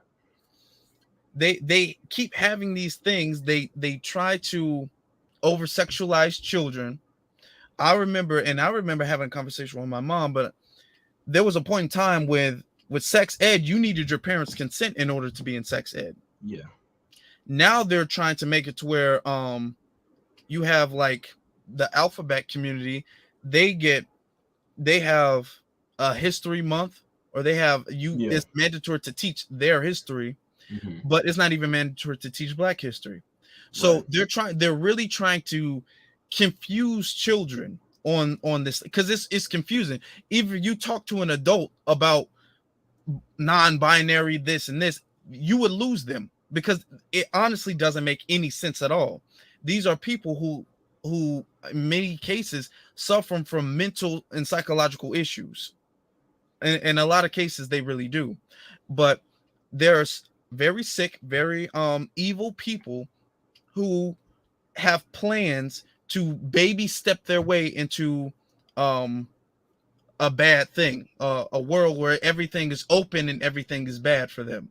And Yeah. a part of what they do is they're trying to with the P word, they're trying to say, oh, it's you can't control what you're born as, which is why I also hate that narrative too, which is why I also have made videos about, look, everybody got to get out of your feelings. You can control who you are attracted to. And Yeah. if you make the argument that you can't control who you're attracted to, you're opening a very dangerous window. Okay, you're blurring the line there. Then people can come in and say, "Well, I might be I can't control it though. You can't get mad at me. We already set a precedent that you can't control who you're attracted to." With these precedents that they're setting, and they know exactly what they're doing, none of this is by accident. With these precedents that they're setting of, oh, you can't control who you're attracted to, love is love, you can't control who you fall in love with these dangerous precedents, it's opening up a pathway for them to harm children, which is why it's very important for us to completely combat that, to stop that in the mud, to completely Mhm. stop that. Oh, definitely wholeheartedly agree. Like I can't tell you how many stories I've done on my channel when it comes to that being pushed, especially on the children, because they know that the children are very impressionable. They know the adults are already set in their ways, so it's like pulling teeth with them. But when it comes to the kids, they know that they can get them in. If they can't get them in the classroom, they definitely can get them through media because it's definitely in the cartoons. Mm-hmm. It's all up and through the cartoons. Like some of the stuff that I be seeing them talk about on cartoons nowadays, they wouldn't dare touch on that if this was like 30 some years ago. They wouldn't even like it would be non-existent. But it's just like we just live in this society nowadays where everything is so out in the open and stuff. It's so, I guess you could say, it's so freeing. I guess you can put it like that. But yeah, that's just, it's just weird. It's just a weird times that we're living in, and like it's almost like you're supposed. It's like a sink or swim. Like you're supposed to be forced to accept whatever it is that is being dealt to you, or you just are the scum of the earth, so to speak. Yeah, definitely. If you say anything against it, then you're a Hotep conspiracy theorist who's all these phobias, whatever phobia they come up with this week. You're some type of phobia. You're phobia, or low key, you're on a DL on the low. That's why you're because people say, oh, Mhm. if you're talking about it, that must mean you're interested, or you might be like, the trolling comes, the combative gaslighting and the trolling comes after you bring it up. Yeah, it's like to attack your manhood in order to, because they know that if you feel like your manhood is being attacked, that'll get you to stop dead in your tracks. And like that's PC Dub S, they do that all the time. So those in the academy, they get their talking points a lot of times from them, but they remix it a little bit to fit their community, and then to throw it on to us. Mm-hmm. It's the same thing. Wash, rinse, repeat. It's the same cycle over and over again. But it's just a good thing that we know how to counter that. And like that's one, and I remember at one point in time on my channel, I had said that I'm gonna try not to do so many stories pertaining to the academy, but it's like it's kind of hard not to. Like for instance, that one that I recently did about the trans man that got pregnant and got mad that the nursing staff called them mom and not dad. Yeah, I said I could not. that was a good one. I said I could not ignore that. Like really, like you really thought that you really got upset that they called you mom, because you got to think these nurses and doctors, they see births happen every single day, and they're all coming out of the womb of a woman, never out of a man. Because I said the only male species I can think of that can give birth is a seahorse, and last time I checked, you're not a seahorse. That's true. Like when I saw that, I was like, I could not believe what I was reading. It was even the point when I was reading the story, I had to drop my phone on the table when they were saying like when they said they're going to tell their son that you came from me, then what's going to happen when their son goes out into the world and they see a bunch of women who are pregnant and they don't look like you? Then that means you just straight up lied and confused your child. See, that's what it all goes back to me, is the level of confusion, and that just creates a whole new realm of chaos. It's like you're like literally confusing your child straight out the gate. And I'm like, you must want your child to resent you later on in life. Mm-hmm. There's been a lot of there's been one case specifically I researched of parents convinced, I think the kid had some type of birth problem, and the parents did like some transgender thing, a switch, a sex switch, something. And the kid always felt like he was the gender he was born as, Mm-hmm. but was in a body of someone who it was a PC person too. Um, and later he found out, okay, he was actually born a male. Mm-hmm. And all in, I guess, that trauma, he wound up committing suicide later. This stuff is very dangerous. This stuff confusing people, especially children. I mean, because adults can make their own decisions later, but when you confuse children, and which is why I combat this, when you tell children who oftentimes, especially during like puberty, when their body is starting to change and when they feel like they know it all, but they don't, and they're at a very sensitive age, when you introduce puberty blockers, or when you say, oh, you can get this change and you don't have to tell your parents about it, you can do this. Well, are you sure you're a boy? Just because your parents said that doesn't mean, like, the confusing stuff is very dangerous to a lot of children. I remember seeing this one case of a teacher, and Tariq brought this up, a teacher saying, hey, refer to me as Professor, whatever her last name was. Don't call me Miss or Mr. Just I'm non-binary. Mm-hmm. Why would you tell your class of children that you're non-binary? That's confused, because when they ask, okay, well, how are you non-binary? They'll say gender is a spectrum. There's not just male and female. It's a whole spectrum. They can't name one thing that's not a male or a female, but they'll say it's a whole spectrum. But within that spectrum, you cannot be anything. When they'll say, okay, gender isn't based off of your physical body. It's in no way tied to your physical body all of a sudden. Yeah. But when you ask, okay, well, what separates the two? Because they'll say, oh, how you identify, how you act. All males don't act the same. All females don't act the same. So what do you mean how you act? There has to be something definite that separates the two. And that thing is biology, but they don't want to say that's biology. Mm-hmm. They'll say, oh, well, some people have, I heard this argument, some people are born in some like percentage of their body is, because you have female DNA and male DNA. Everybody does. Mm-hmm. They might have an abundance of female DNA more than the average male does.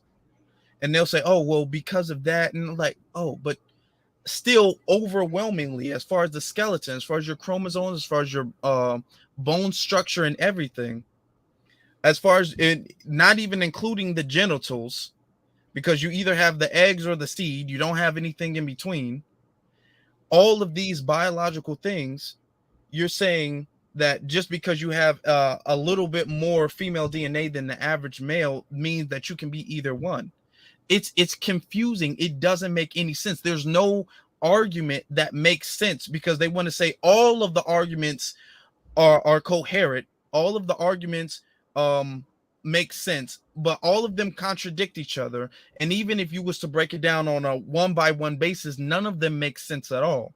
And they teach that to children, and they'll confuse children like, hey, I think maybe you probably have. And I did this on a live one time. When one person said they felt like they were trans since the moment that they were born, and or since before they even knew what trans was. I'm like, how's that even possible? You were probably confused. I've heard people like, oh yeah, I hung around my sisters a lot, and sometimes they would put dresses on me and they would dress me up and put makeup and stuff, and I just felt like that's what I wanted to do. I'm like, yeah, because you were a child and you didn't process that correctly. And instead of going to, and nowadays the therapists are actually encouraging that. Instead of getting the help that you needed to say, no, you're a male, no matter what you think, or no matter how your childhood, how you grew up, you're always going to be a male. Instead of people backing up reality, there's an agenda, and they'll say, oh, well, you might not be a male. Just because you played with dolls when you were 7 years old, you might not be a male.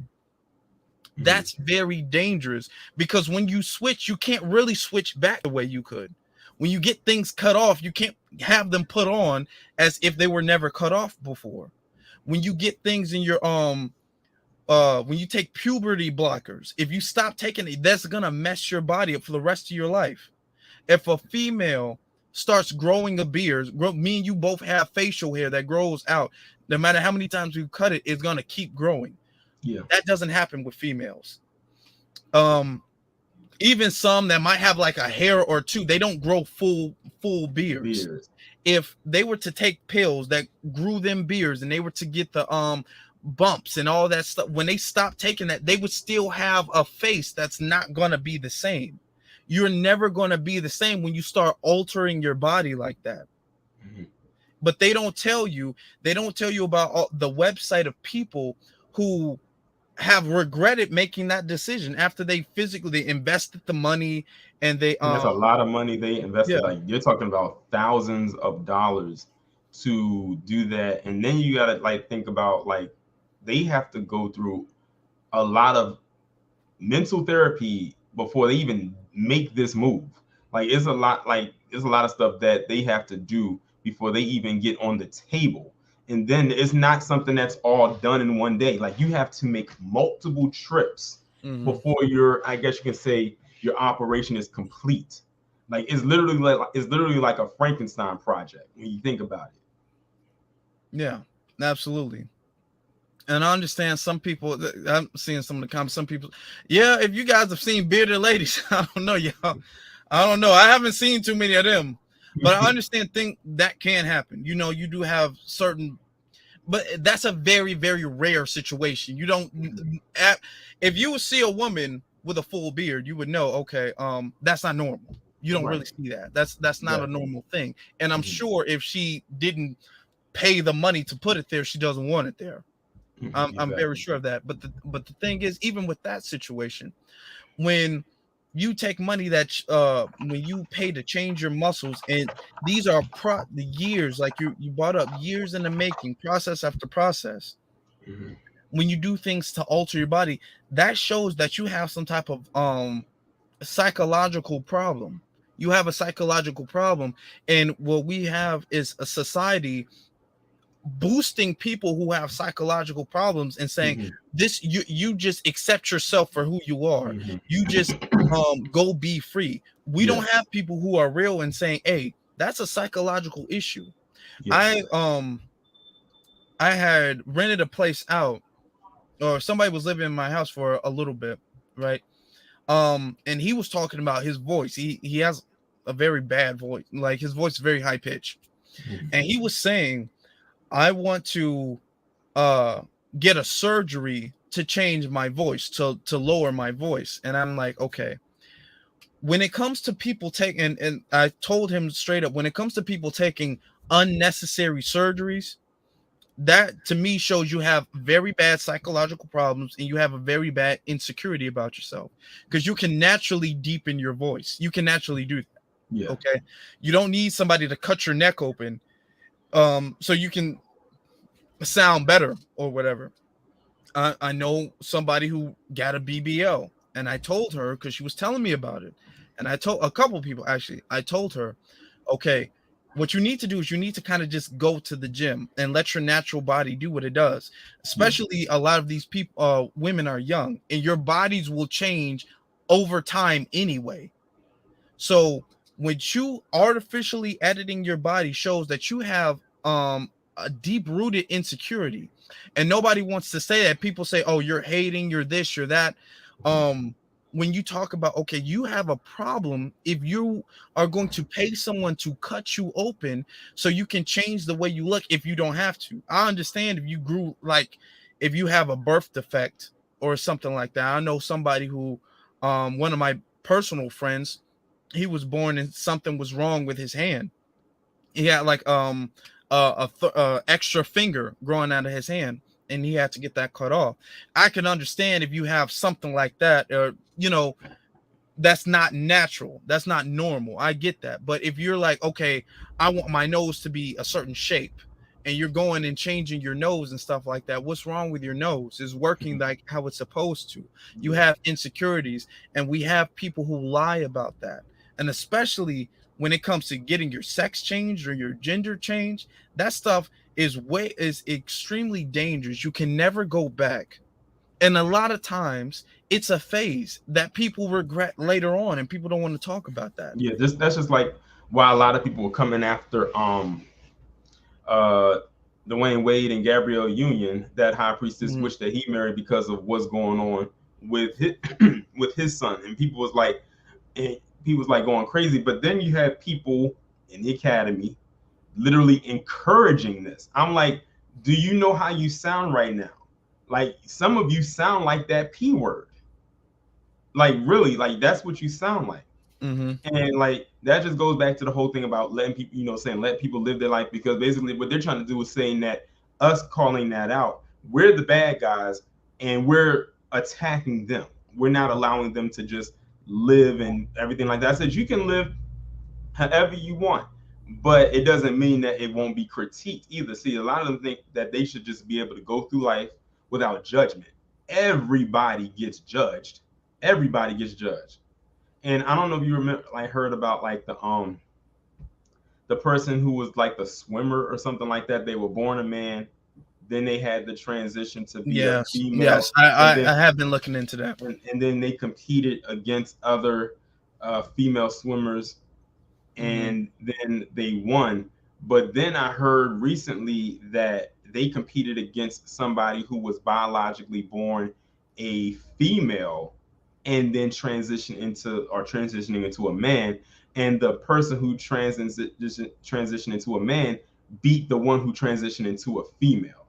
So Mm. I thought that was very interesting how that That's, happened. that's I said I wonder if it was the extra hormones that they took that made them win, because when the person who's transitioning from man to a woman, they have to take something that pulls the hormones out and replaces it with estrogen.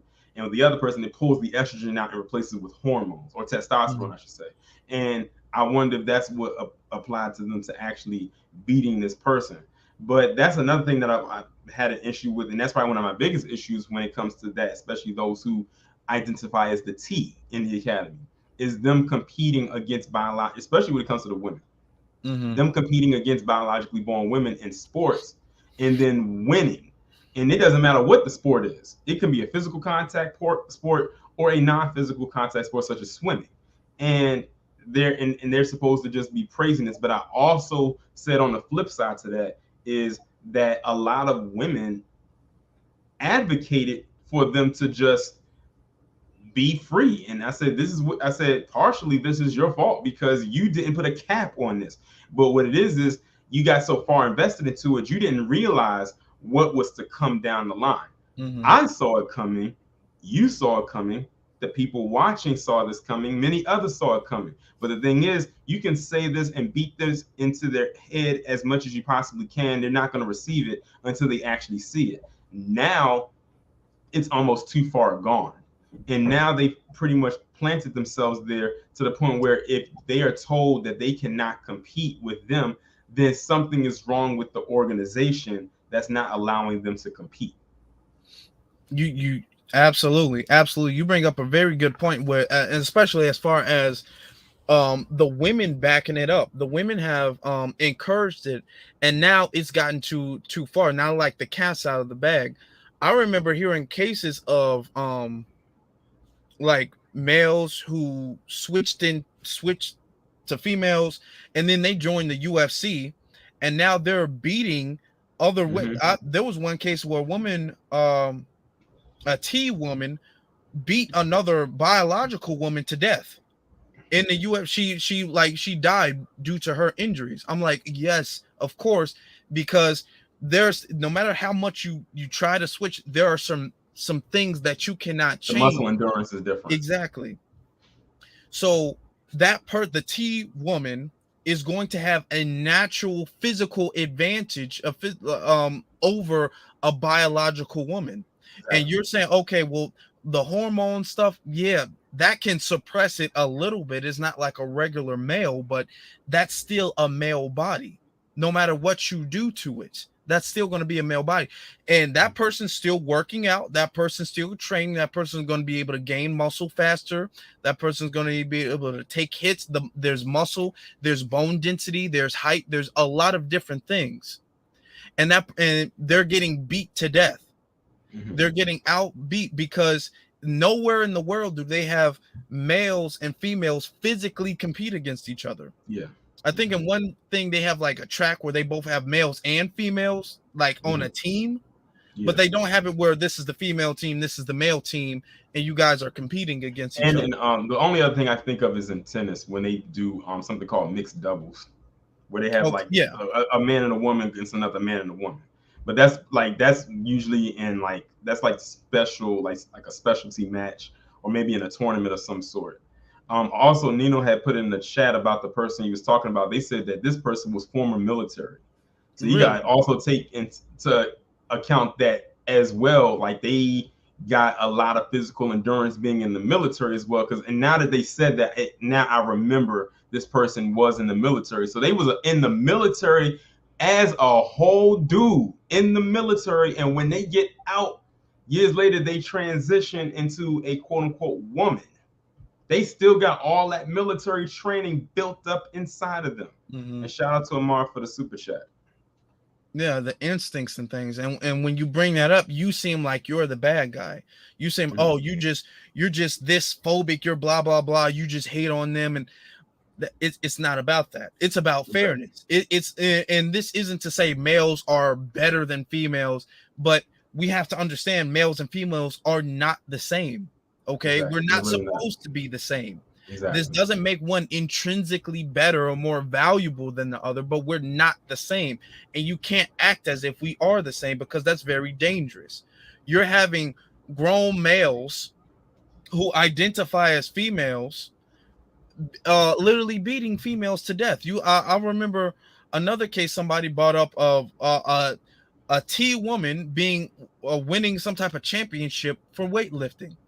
In a woman's competition.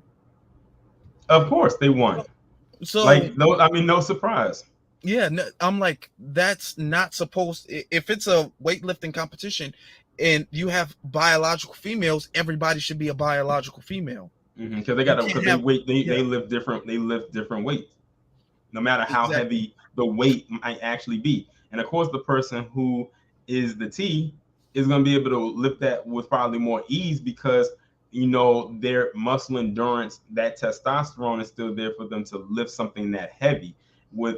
I'm not going to say with ease, because that still is a lot of weight, but it's not as difficult for them to actually do it or have a clean lift without a struggle. Now, I did hear one, I think it was in the Olympics, that it was someone who was in the Olympics who competed, and I think they lost. I think they got silver. They didn't get gold, so they did end up losing to an actual biological woman. You know what I blame for this? Remember that movie Joanna, man? Yeah, I do. Yeah, don't be surprised if that happens. We know with the WNBA. Yeah, I do. I wouldn't be surprised. But we do have to, and I'm glad you bring this up, and I'm glad Tariq brings up in other channels. We do have to specify, because what I'm trying to do is I'm trying to make the world, our society, our community better for the next generation coming up. Okay. If we keep letting these PC people get away with whatever they want to get away with, especially as far as this subject is concerned, the T subject is concerned, it's going to be incredibly dangerous for them.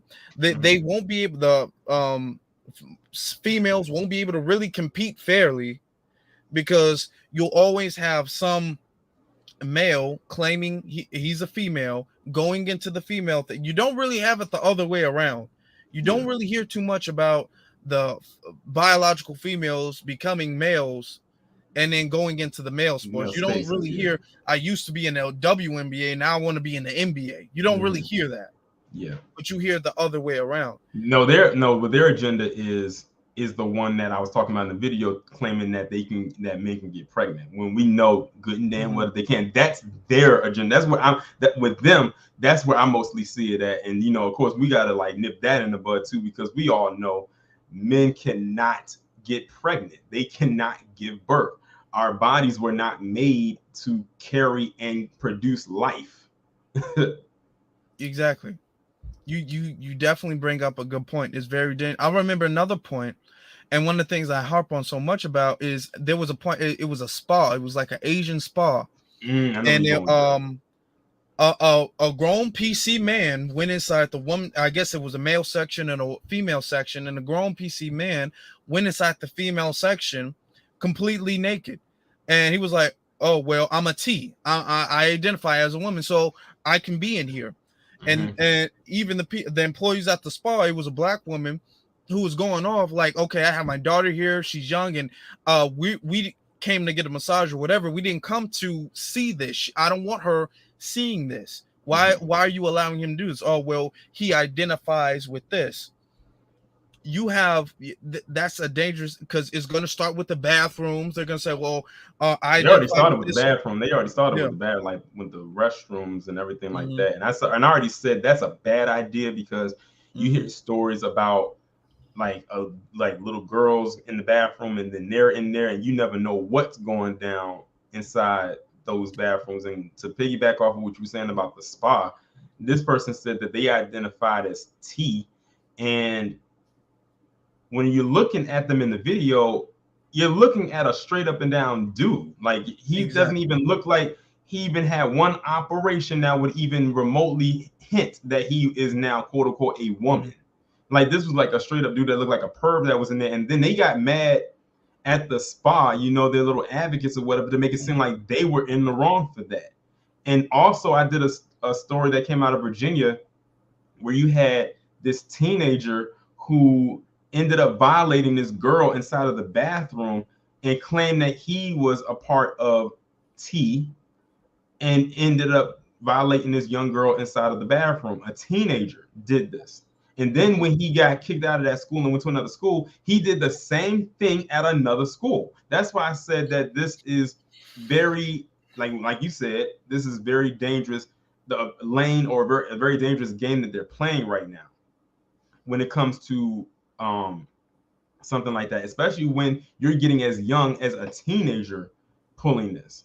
Imagine what he's going to be like when he's an adult. Now, I'm glad that they ended up arresting and charging him, but it took a second time for it to happen, for them to actually act on it. And they actually, and the dad to the girl who was violated, they made him try to make it seem like he was the bad guy for actually speaking up and actually saying what it was. Like they try to make it, see, that's why I said that community has a lot of protection for their population to be very small.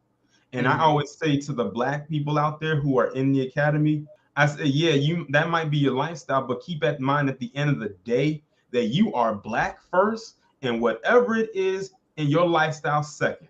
Do not remix the two. Do not confuse the two, because too many of them do that and think that they're in. You're not all the way in. A lot of you are just a mascot. Look at Billy Porter, for instance. That's nothing but a big walking mascot for the academy, especially for those who are famous. That's all they really are. Why do you think nowadays it's not even like a thing where a lot of them announce that they're quote unquote coming out? It's like, okay, it is what it is. Next story.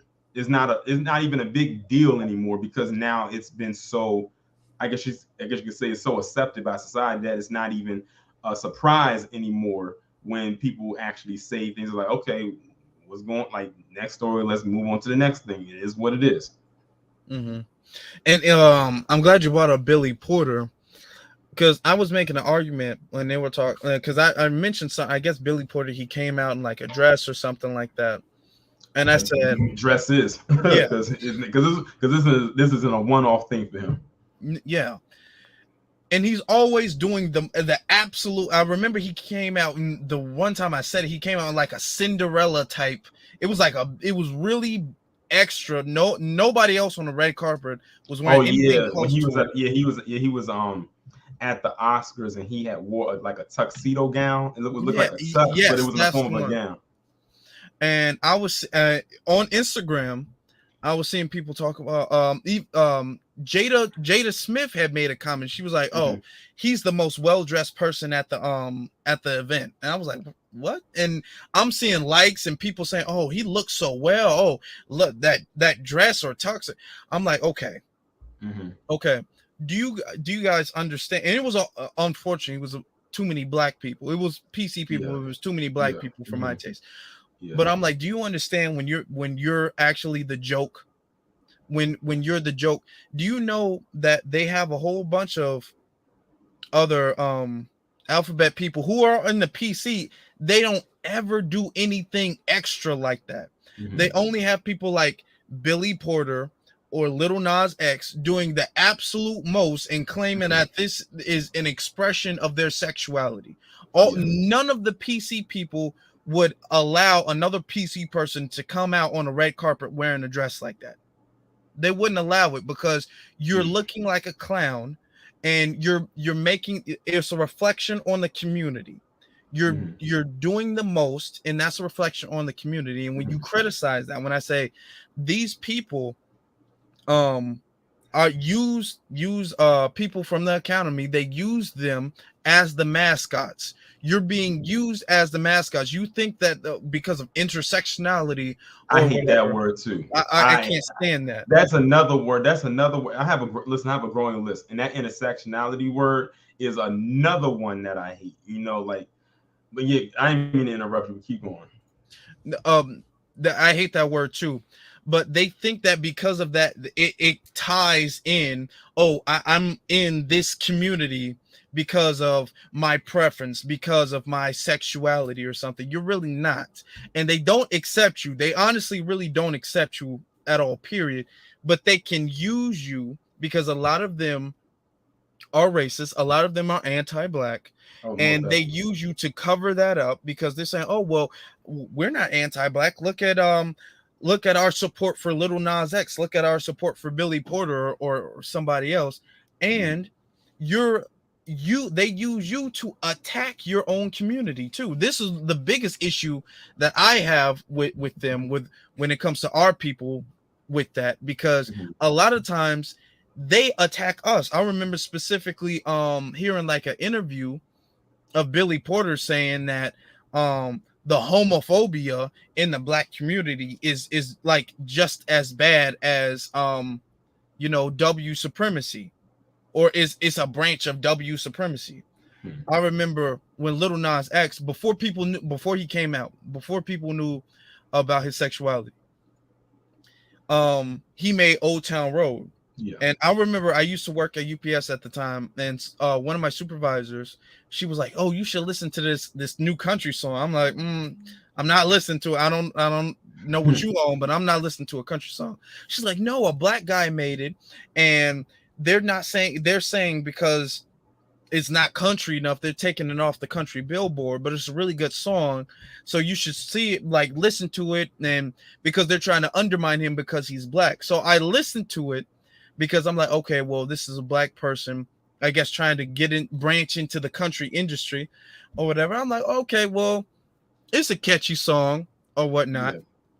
The song went like it was really overplayed. Like it went like the song like really went viral. Yeah, like, almost instantly. Like I said, like your friend was saying, like it mainly had to do because here we have a black artist doing country music in a genre that is overwhelmingly PC, even though that is a genre that black people started.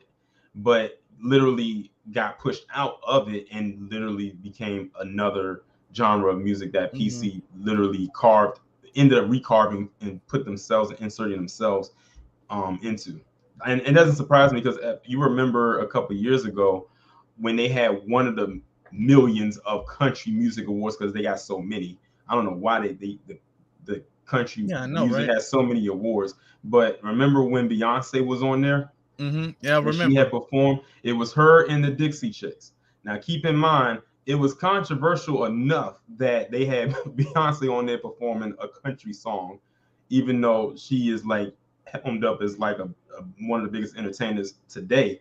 But also to have the Dixie Chicks, considering the controversy around them because of the comments they made about George Bush years ago.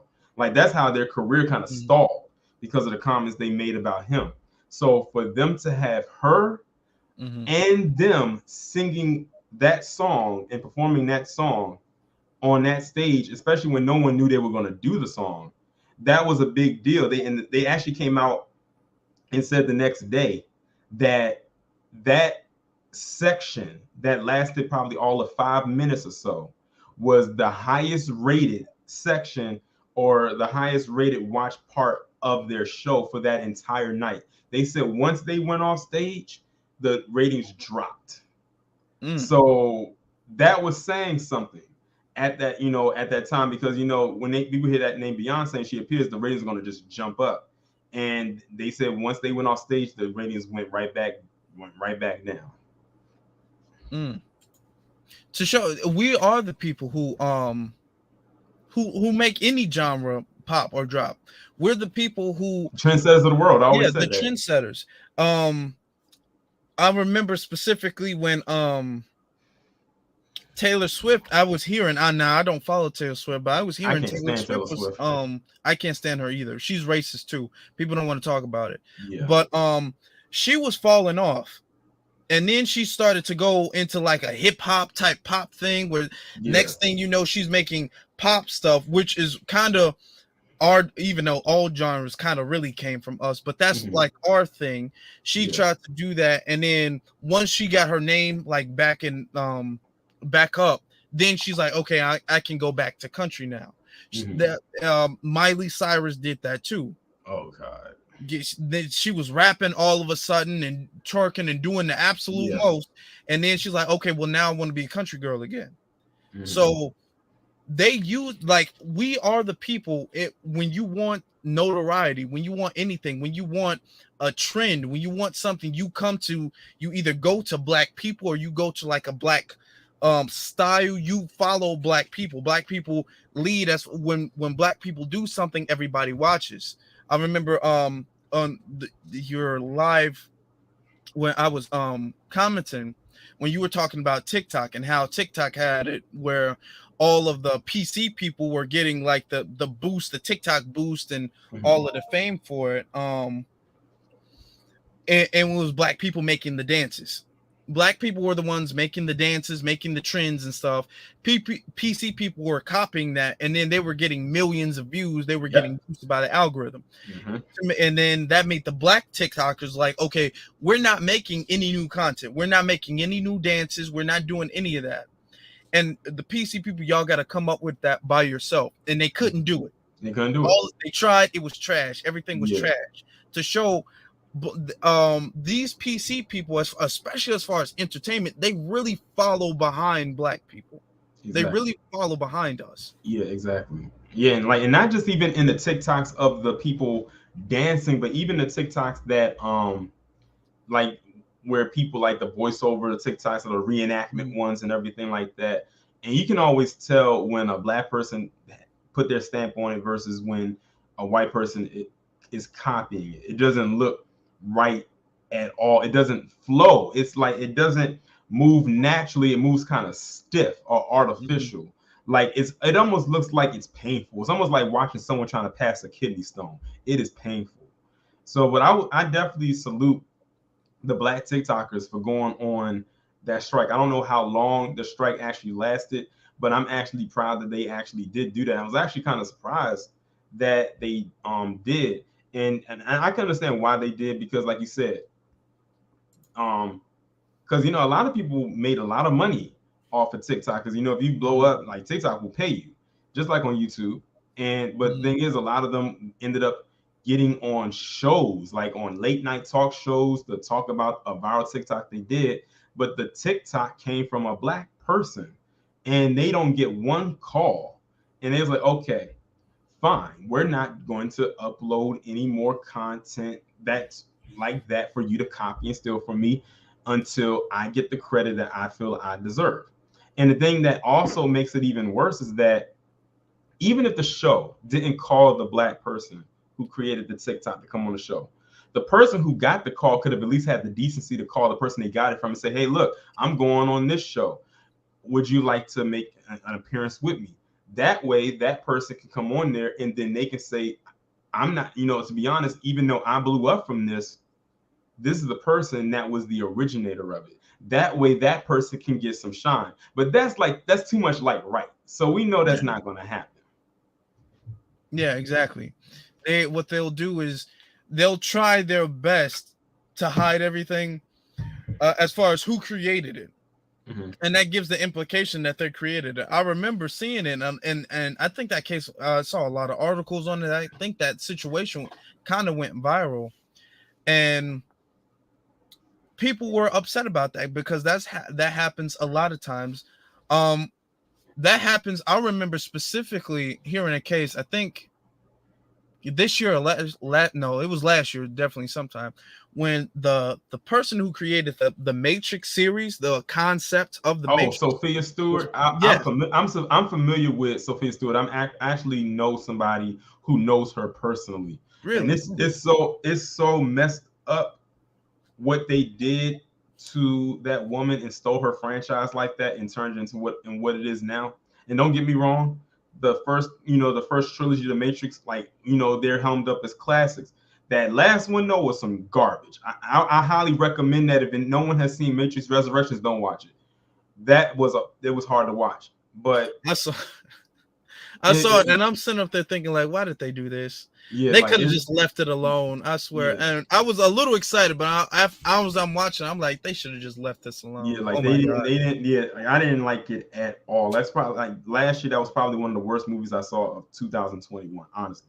But I know somebody who I'm friends with on Facebook who knows Sophia Stewart personally, and I've actually, you know, had him relay messages from me to her, and he will always come back to me and says, oh, Miss Sophia tells me to tell you hi. She knows your name and everything like that. And she just basically, like, I always tell her, you know, ask updates like with the case, because, you know, she was suing them for like billions of dollars, you know, behind that franchise, and always try to see up to date. I don't know what has come of that case as of recent, but, you know, she's the one that came up with the Matrix, which originally was called The Third Eye. That would have been a dope movie to see. Like, that just sounds like the title alone just sounds appealing. The Third Eye.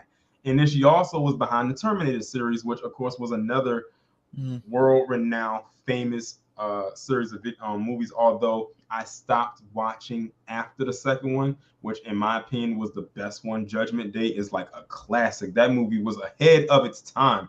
Like, I agree, especially for a movie made back in the 90s. But yeah. Like they stole her whole shtick. They stole her whole concept, and then they and this is what we have. And now, you know, what used to be the Wachowski brothers is now the Wachowskis, and we know why they call themselves that now. No, I hope I am gonna have to look into that. I think she did get some type of settlement or something like that, but that goes to show our ideas. I remember talking about this, and I've had a lot of criticism for Nick Cannon recently, but I believe the concept of Wildin' Out was Nick Cannon's idea that he brought to Viacom. That's his brainchild. And I think Wildin' Out has been around for like at least a decade now. Wildin' Out has been out since I was an undergrad in college, and I graduated in 2011. So Wildin' Out's definitely been out for quite some time. Because as a matter of fact, Nick Cannon and Mariah Carey was still married when when Wild 'N Out first got created. So it's been out for quite some time. It's been out for a while, definitely. Yeah, it was one of my favorite. I love Wild 'N Out. One thing I did like about Wild 'N Out is that he gave an opportunity to up and coming black comedians to really showcase what they had, and also brought in current celebrities, whether they were big celebrities or even reality show TV stars, to come onto the show and just kind of like do their thing. It kind of reminded me of, I guess you can say, it almost, in my opinion, it almost kind of combined In Living Color with Def Comedy Jam. And it used to be another older show that came out back in the 90s, where a lot of unknown up and coming black comedians used to be on. It was some kind of a roast show. If you look it up on YouTube, it was like some kind of a roast show that was on back in the 90s, where a lot of unknown black comedians were on. I know Monique used to be on there a lot. It kind of reminded me of that, and then it just kind of combined it all into one, and then this is what he came up with. I remember when at my old job, they had a Wild 'N Out, like they were going like on a tour, and they had came to my job. I don't think I worked that night. Well, not at my old job, at my current job, as a matter of fact, they did it, but I didn't work, mainly because I didn't feel like dealing with that crowd. But I remember that they had came there. I mean, it's a show a lot of people loved. A lot of people love that. And I'm shout out to, and even though I've had criticisms for him, but shout out to Nick Cannon for giving a lot of people for decades that the opportunity to really come up. You know, because for a lot of black comedians, it kind of is hard to I guess get that point where people know you, reach that like beginning point, or you're starting to get your name out there. It's hard, and Nick Cannon gave that to a lot of people. I remember a lot of them came off of YouTube and different platforms and stuff like that. So that was really good for him. And now Nick Cannon, he has his own talk show. Yes, I've seen that. Yeah, he has his own talk show now, and people forget Nick Cannon actually is a partner with Nickelodeon.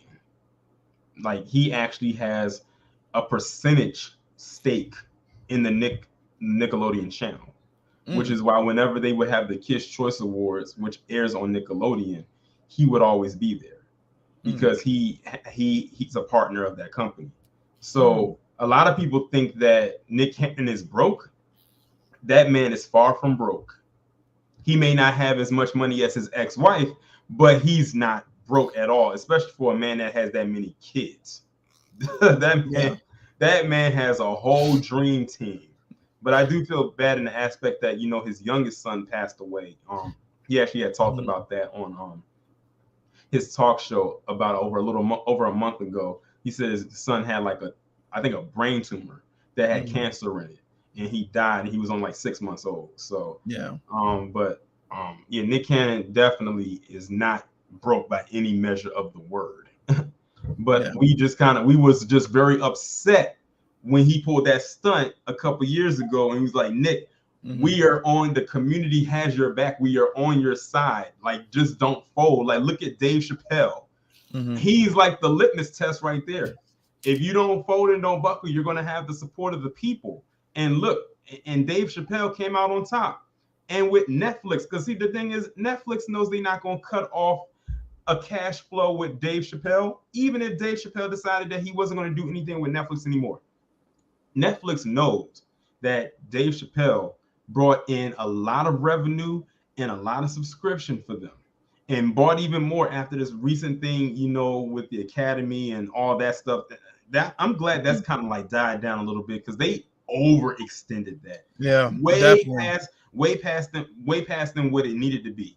And everything that could have went wrong for the Academy during that did go wrong, and just kept going even more wrong, even to the point where they were losing their jobs doing underhanded stuff that you would have never thought they would actually do. And now, you know, with Dave Chappelle, I think now in the spring he's supposed to be headlining some kind of a comedy festival that's being put on by Netflix, and he's the headliner. So Dave Chappelle is like still like he's winning, and I'm glad. Like, but like I said, I'm just glad that he didn't fold, because he could have easily folded, but he stood on his square and stood on his convictions. The same thing could be said about Kyrie Irving, and I'm not going to say exactly, but you know, with his situation. Mm-hmm. And now, like he stood 10 toes down on his beliefs, and now the NBA has him back playing again. I said because they was missing that revenue, that they was missing it. And I bet you, like with Kyrie Irving back, I'm sure that the ratings probably went up whenever he was playing. So they were missing it. I said the thing is, once you hit their pockets or realize that their money is being affected, because I always said when it comes to PC, money is their god. Like if nothing else affects them, if that money gets hurt, they gonna find a way to make it right. But when it comes to their money being affected or their bottom line being affected, they're gonna find a way to fix that. Even if it goes outside of the bounds of what they want to do, they're gonna find a way to fix the wrong and make it right. So one way or another, even if it goes against whatever kind of protocols that is set in place.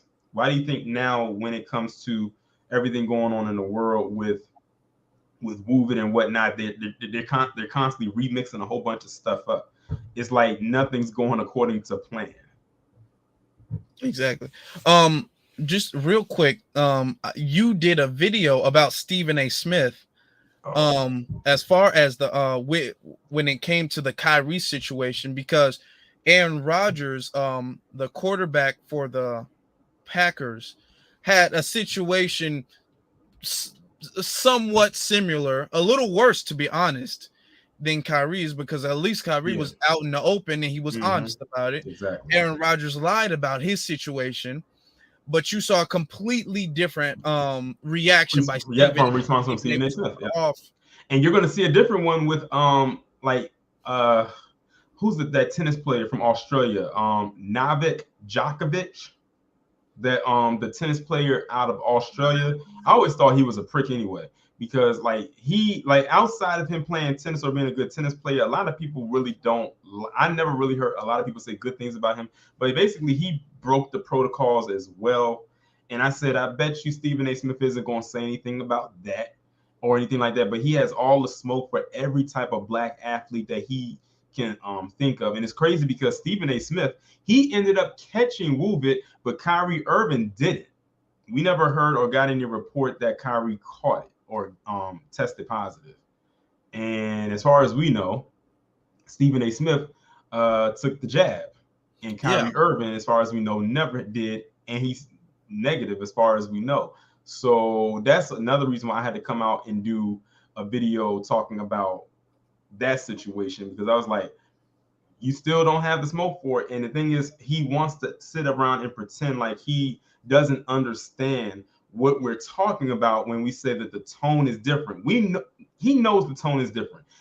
He knows, I'm like, Stephen A. Smith, you already know. A lot of times you already know what you're going to say before you even say it. And we can look at the playback. The tones is different.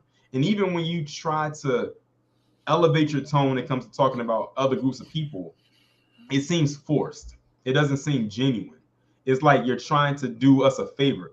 Don't do us a favor, because we already can spot the fakeness a mile away. But when it comes to black athletes, like when he came at Kyrie or Kevin Durant, even Colin Kaepernick, because when Colin Kaepernick got hit hard. And a few other black athletes, his tone is way, way different. Same thing with Jason Whitlock.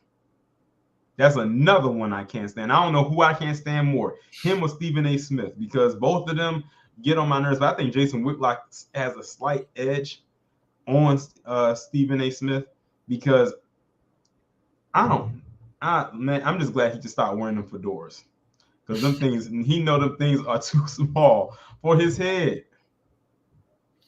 You make a good point, especially when it comes to the tone, because I tell people all the time, watch the way people say things, because a lot of times when you listen to people's tone and their body language, Mm-hmm. you can tell exactly what the person means and how they mean it, almost better, and sometimes much better than the words that they're actually speaking. Because the finger wagging and then the getting upset and the moving around and talking down in this condescending voice and tone, they don't do that with PC They know better athletes. not to do that. Because remember what happened when Stephen A. Smith had did something like that with Michelle Beadle? He almost got fired from ESPN. And his tones, he tightened up real fast after that. And ever since then, every bit of tone that he's had for, or what could have been for them, even when it was deserved, is now directed towards black people specifically. Like they just letting them know, don't get off script the next time. This was your warning. The next time you're gone. But one last thing that I wanted to talk about before we get out of here, because it's 7:30 where I'm at, was the and I'm glad someone posted it in the chat, is the let me scroll back up, the Jason Walker situation.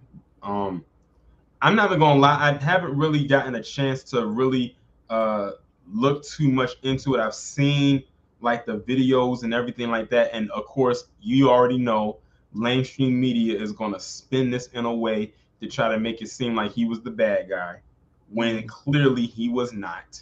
Like, what have you heard concerning that situation? I'm still looking into the situation too. I'm hearing, I'm trying to dig into the actual person, or what was his name, who actually did kill him. I forget what his name was, but now I'm hearing that there is body cam footage that shows the death. So I'm gonna have to look that up later. There is actually more footage of, because the only footage that we saw was the aftermath of when people was confronting him. But I'm hearing that there's actually footage of the actual death of him killing the person. So I'm gonna have to look. I'm gonna have to look into that. Yeah, because I'm looking. I had to type his name into Google, and the latest thing that they posted up was that they released, like you said, they released the body cam footage, um, from his death. But nowadays, you know, sometimes that don't mean a thing. Look at what happened with Laquan McDonald. It took them so long to indict Jason Van Dyke because they did some shady stuff. What got me with that was when they said they went in, because this happened in your city, so you're definitely very familiar with this. When they said that they went into the McDonald's and took out the cameras, I said, you could not be more obvious of a cover up, Rahm Emanuel. I'm sorry, y'all even had to live under that with him being the mayor. Yeah, what's interesting is that I had a conversation with a police officer about that situation. And I was talking to, and he was a black police officer, and I was talking to him, and he said, he was all like, well, you have to understand that he because he knew Jason Van Dyke. They were trained in the same like academy or whatever department or something, whatever. And he said he knew him personally. So I'm like, okay, well, we're talking. And he said, well, you have to understand, back in the day, we used to be trained. If you see a threat, you eliminate the threat, and you got to shoot till you feel like the threat is completely solved or completely eliminated. I'm like, okay, 16 times. Do you feel like? He was like, well, okay, well, maybe that might have been a little bit excessive, but back in the little. Yeah, that's what he was saying. He was trying to cover for him. Oh, but you have to understand, today's teachings are different from back then, because back then we were taught to shoot and kill and shoot until if you feel like you're in danger, you have the reason to shoot. And as I'm like, because I know the details very vividly, I've talked to many people about that situation, and I was like, okay, well, he wasn't a danger to anybody. He was walking away, and he was walking away, and everybody know. And if you're trained in any type of combat, they teach you the further a person is away from you, the less harm they are to you, the less danger they are to you. If the person, especially if the person has no weapons, the further they are from you, the less harm they are. So as Laquan McDonald is walking away, he shouldn't have been shot whatsoever. There was no reason for that. And then you guys covered that up. And now I'm looking, and someone just posted in the chat, and I had to go look it up to confirm this. And ironically, we bring this up. They said former police officer Jason Van Dyke will be released from prison on February the 3rd. And I'm looking this up, and it's actually true. He will be released on February 3rd. And it said after serving a little less than 3 years and 4 months behind bars of a 6-year sentence for quote unquote good behavior. Good, yeah. Well, you know what? It's not like the people of Chicago don't know what he looks like. So he's going to have to live in solitude for the rest of his life. He's going to have to live in hiding. And so that means he's going from one prison to another. Yeah, exactly. He's going to get out in the public. He's never going to be, and especially in Chicago, he's never going to be able to do anything in Chicago again. Because people know what he looks like, and people are going to want to get their get back. Mm-hmm. A lot of people were saying that about what's his name, George Zimmerman. Yeah. Or they was all like because it happened in Florida. Yeah. They were all like, oh well, Florida. Crazy to believe that was almost 10 years ago. That's crazy how fast time flies. Absolutely. And they were like, oh, they should have got him in Florida. And every so often, George Zimmerman makes like an appearance somewhere, or he pops up somewhere, and then he goes away. George Zimmerman knows that he has a target on the back, on his back. He knows that.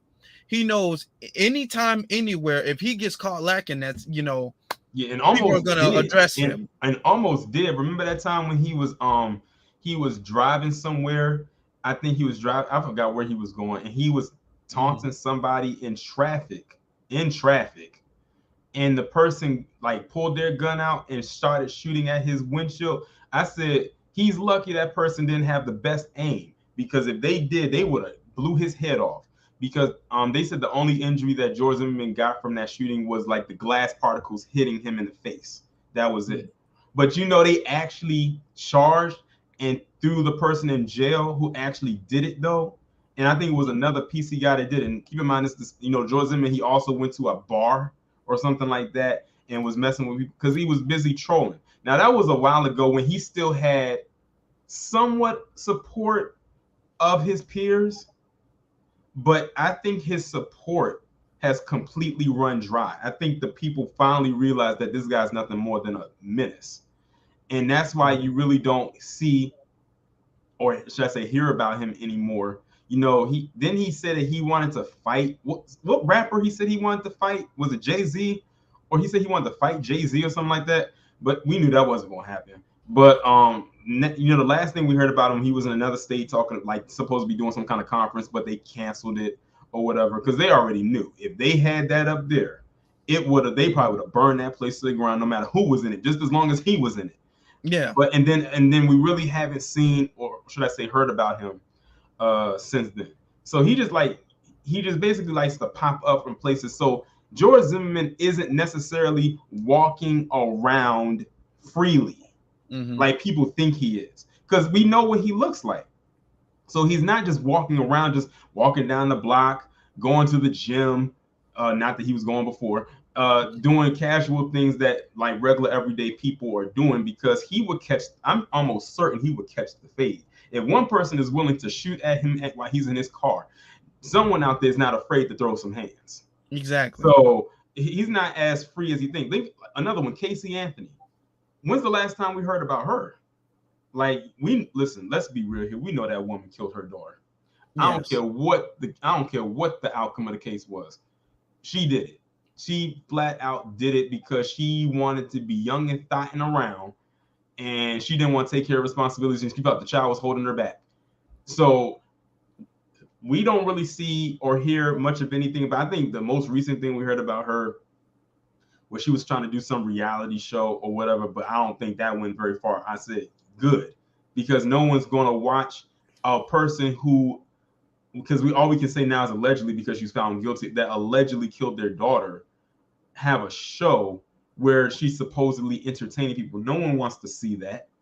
Like, I mean, I said America has some issues, but there are some people that have their head on straight and are not going to watch and entertain something like that, or at least not something like. Now, maybe if you wanted to make a show about you going to jail, then hey, we might all watch that, but we know that's not going to happen. So we don't want to watch a show about your life post trial.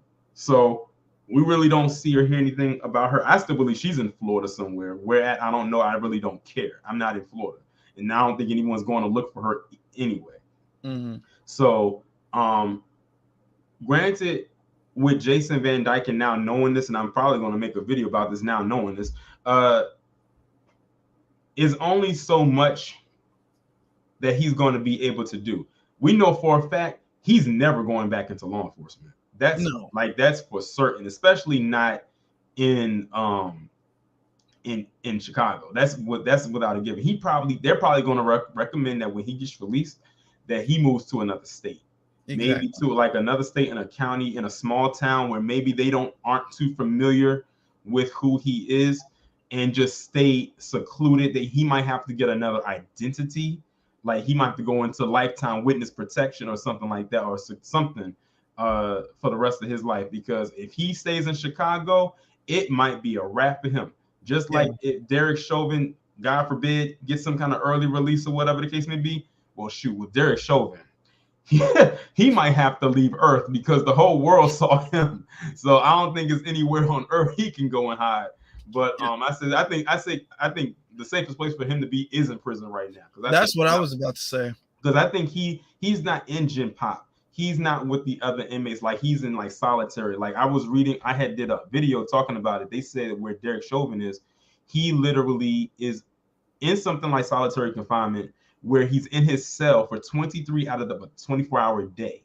He's only allowed to come out for 1 hour for like recreational activities, and stuff like that. Like they have to bring his food to him. Like he's not allowed to eat with the other inmates. So based on what I'm reading there, he's not well, but that's fine.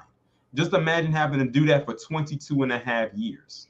Because I think they said that they're trying to because I think he has like some other charges pending or whatever, and that they're going to try to move him to another facility. But the thing is, even with them moving him to another facility, he's still going to have the same protocol. 23 out of a 24-hour day, you're in this cell.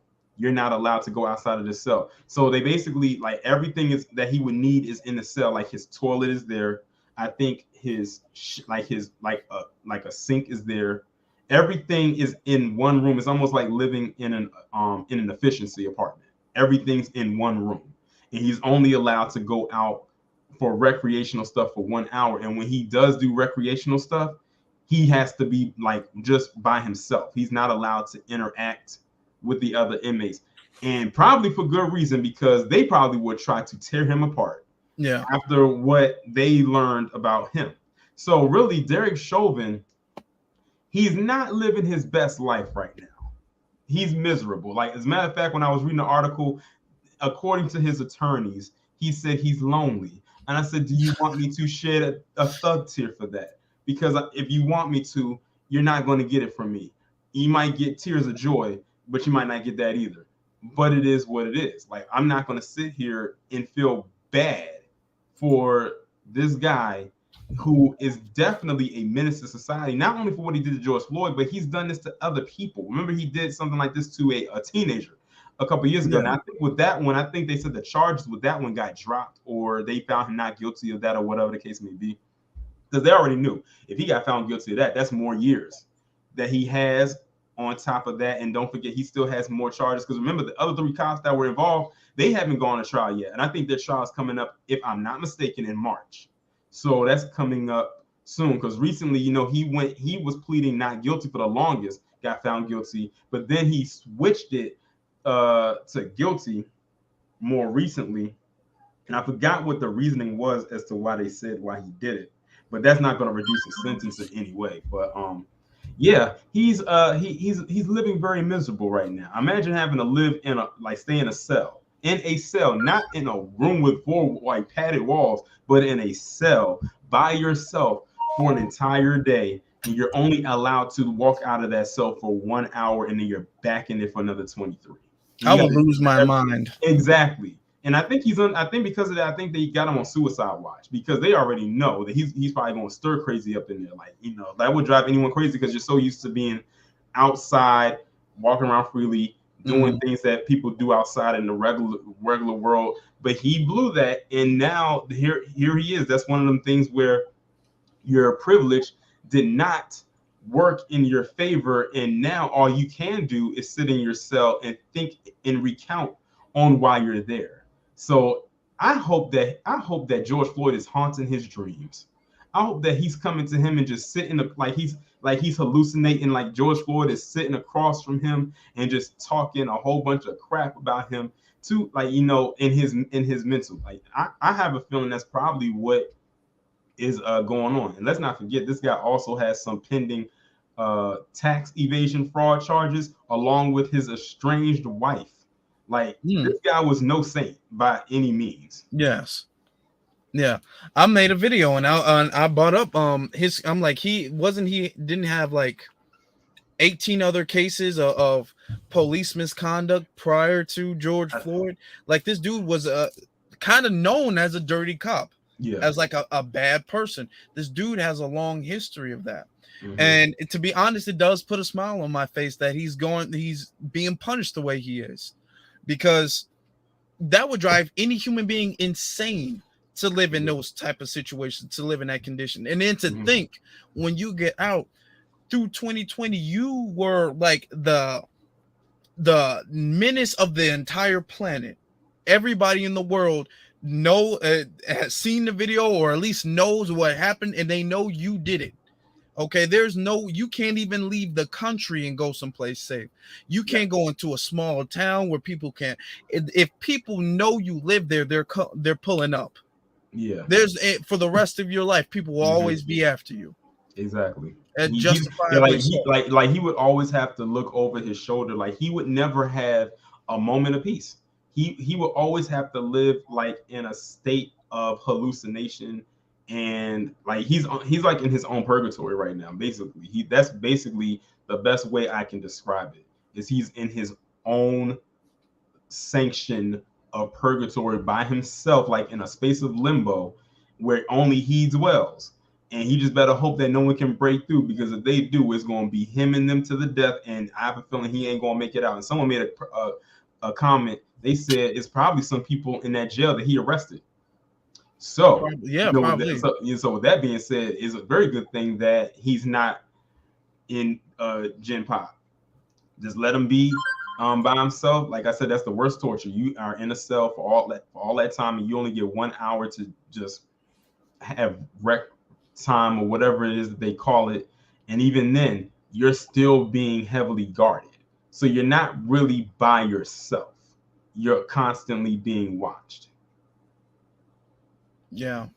And he might need to be careful with that too, because a lot of times the guards can be paid off. Exactly. Think about Dylan Roof. I truly believe that when Dylan Roof got beat in that shower, that somebody who works there left that door open. Because there's no way that I doubt Dylan Roof will leave the door open himself, considering that he knew he had a target on his back.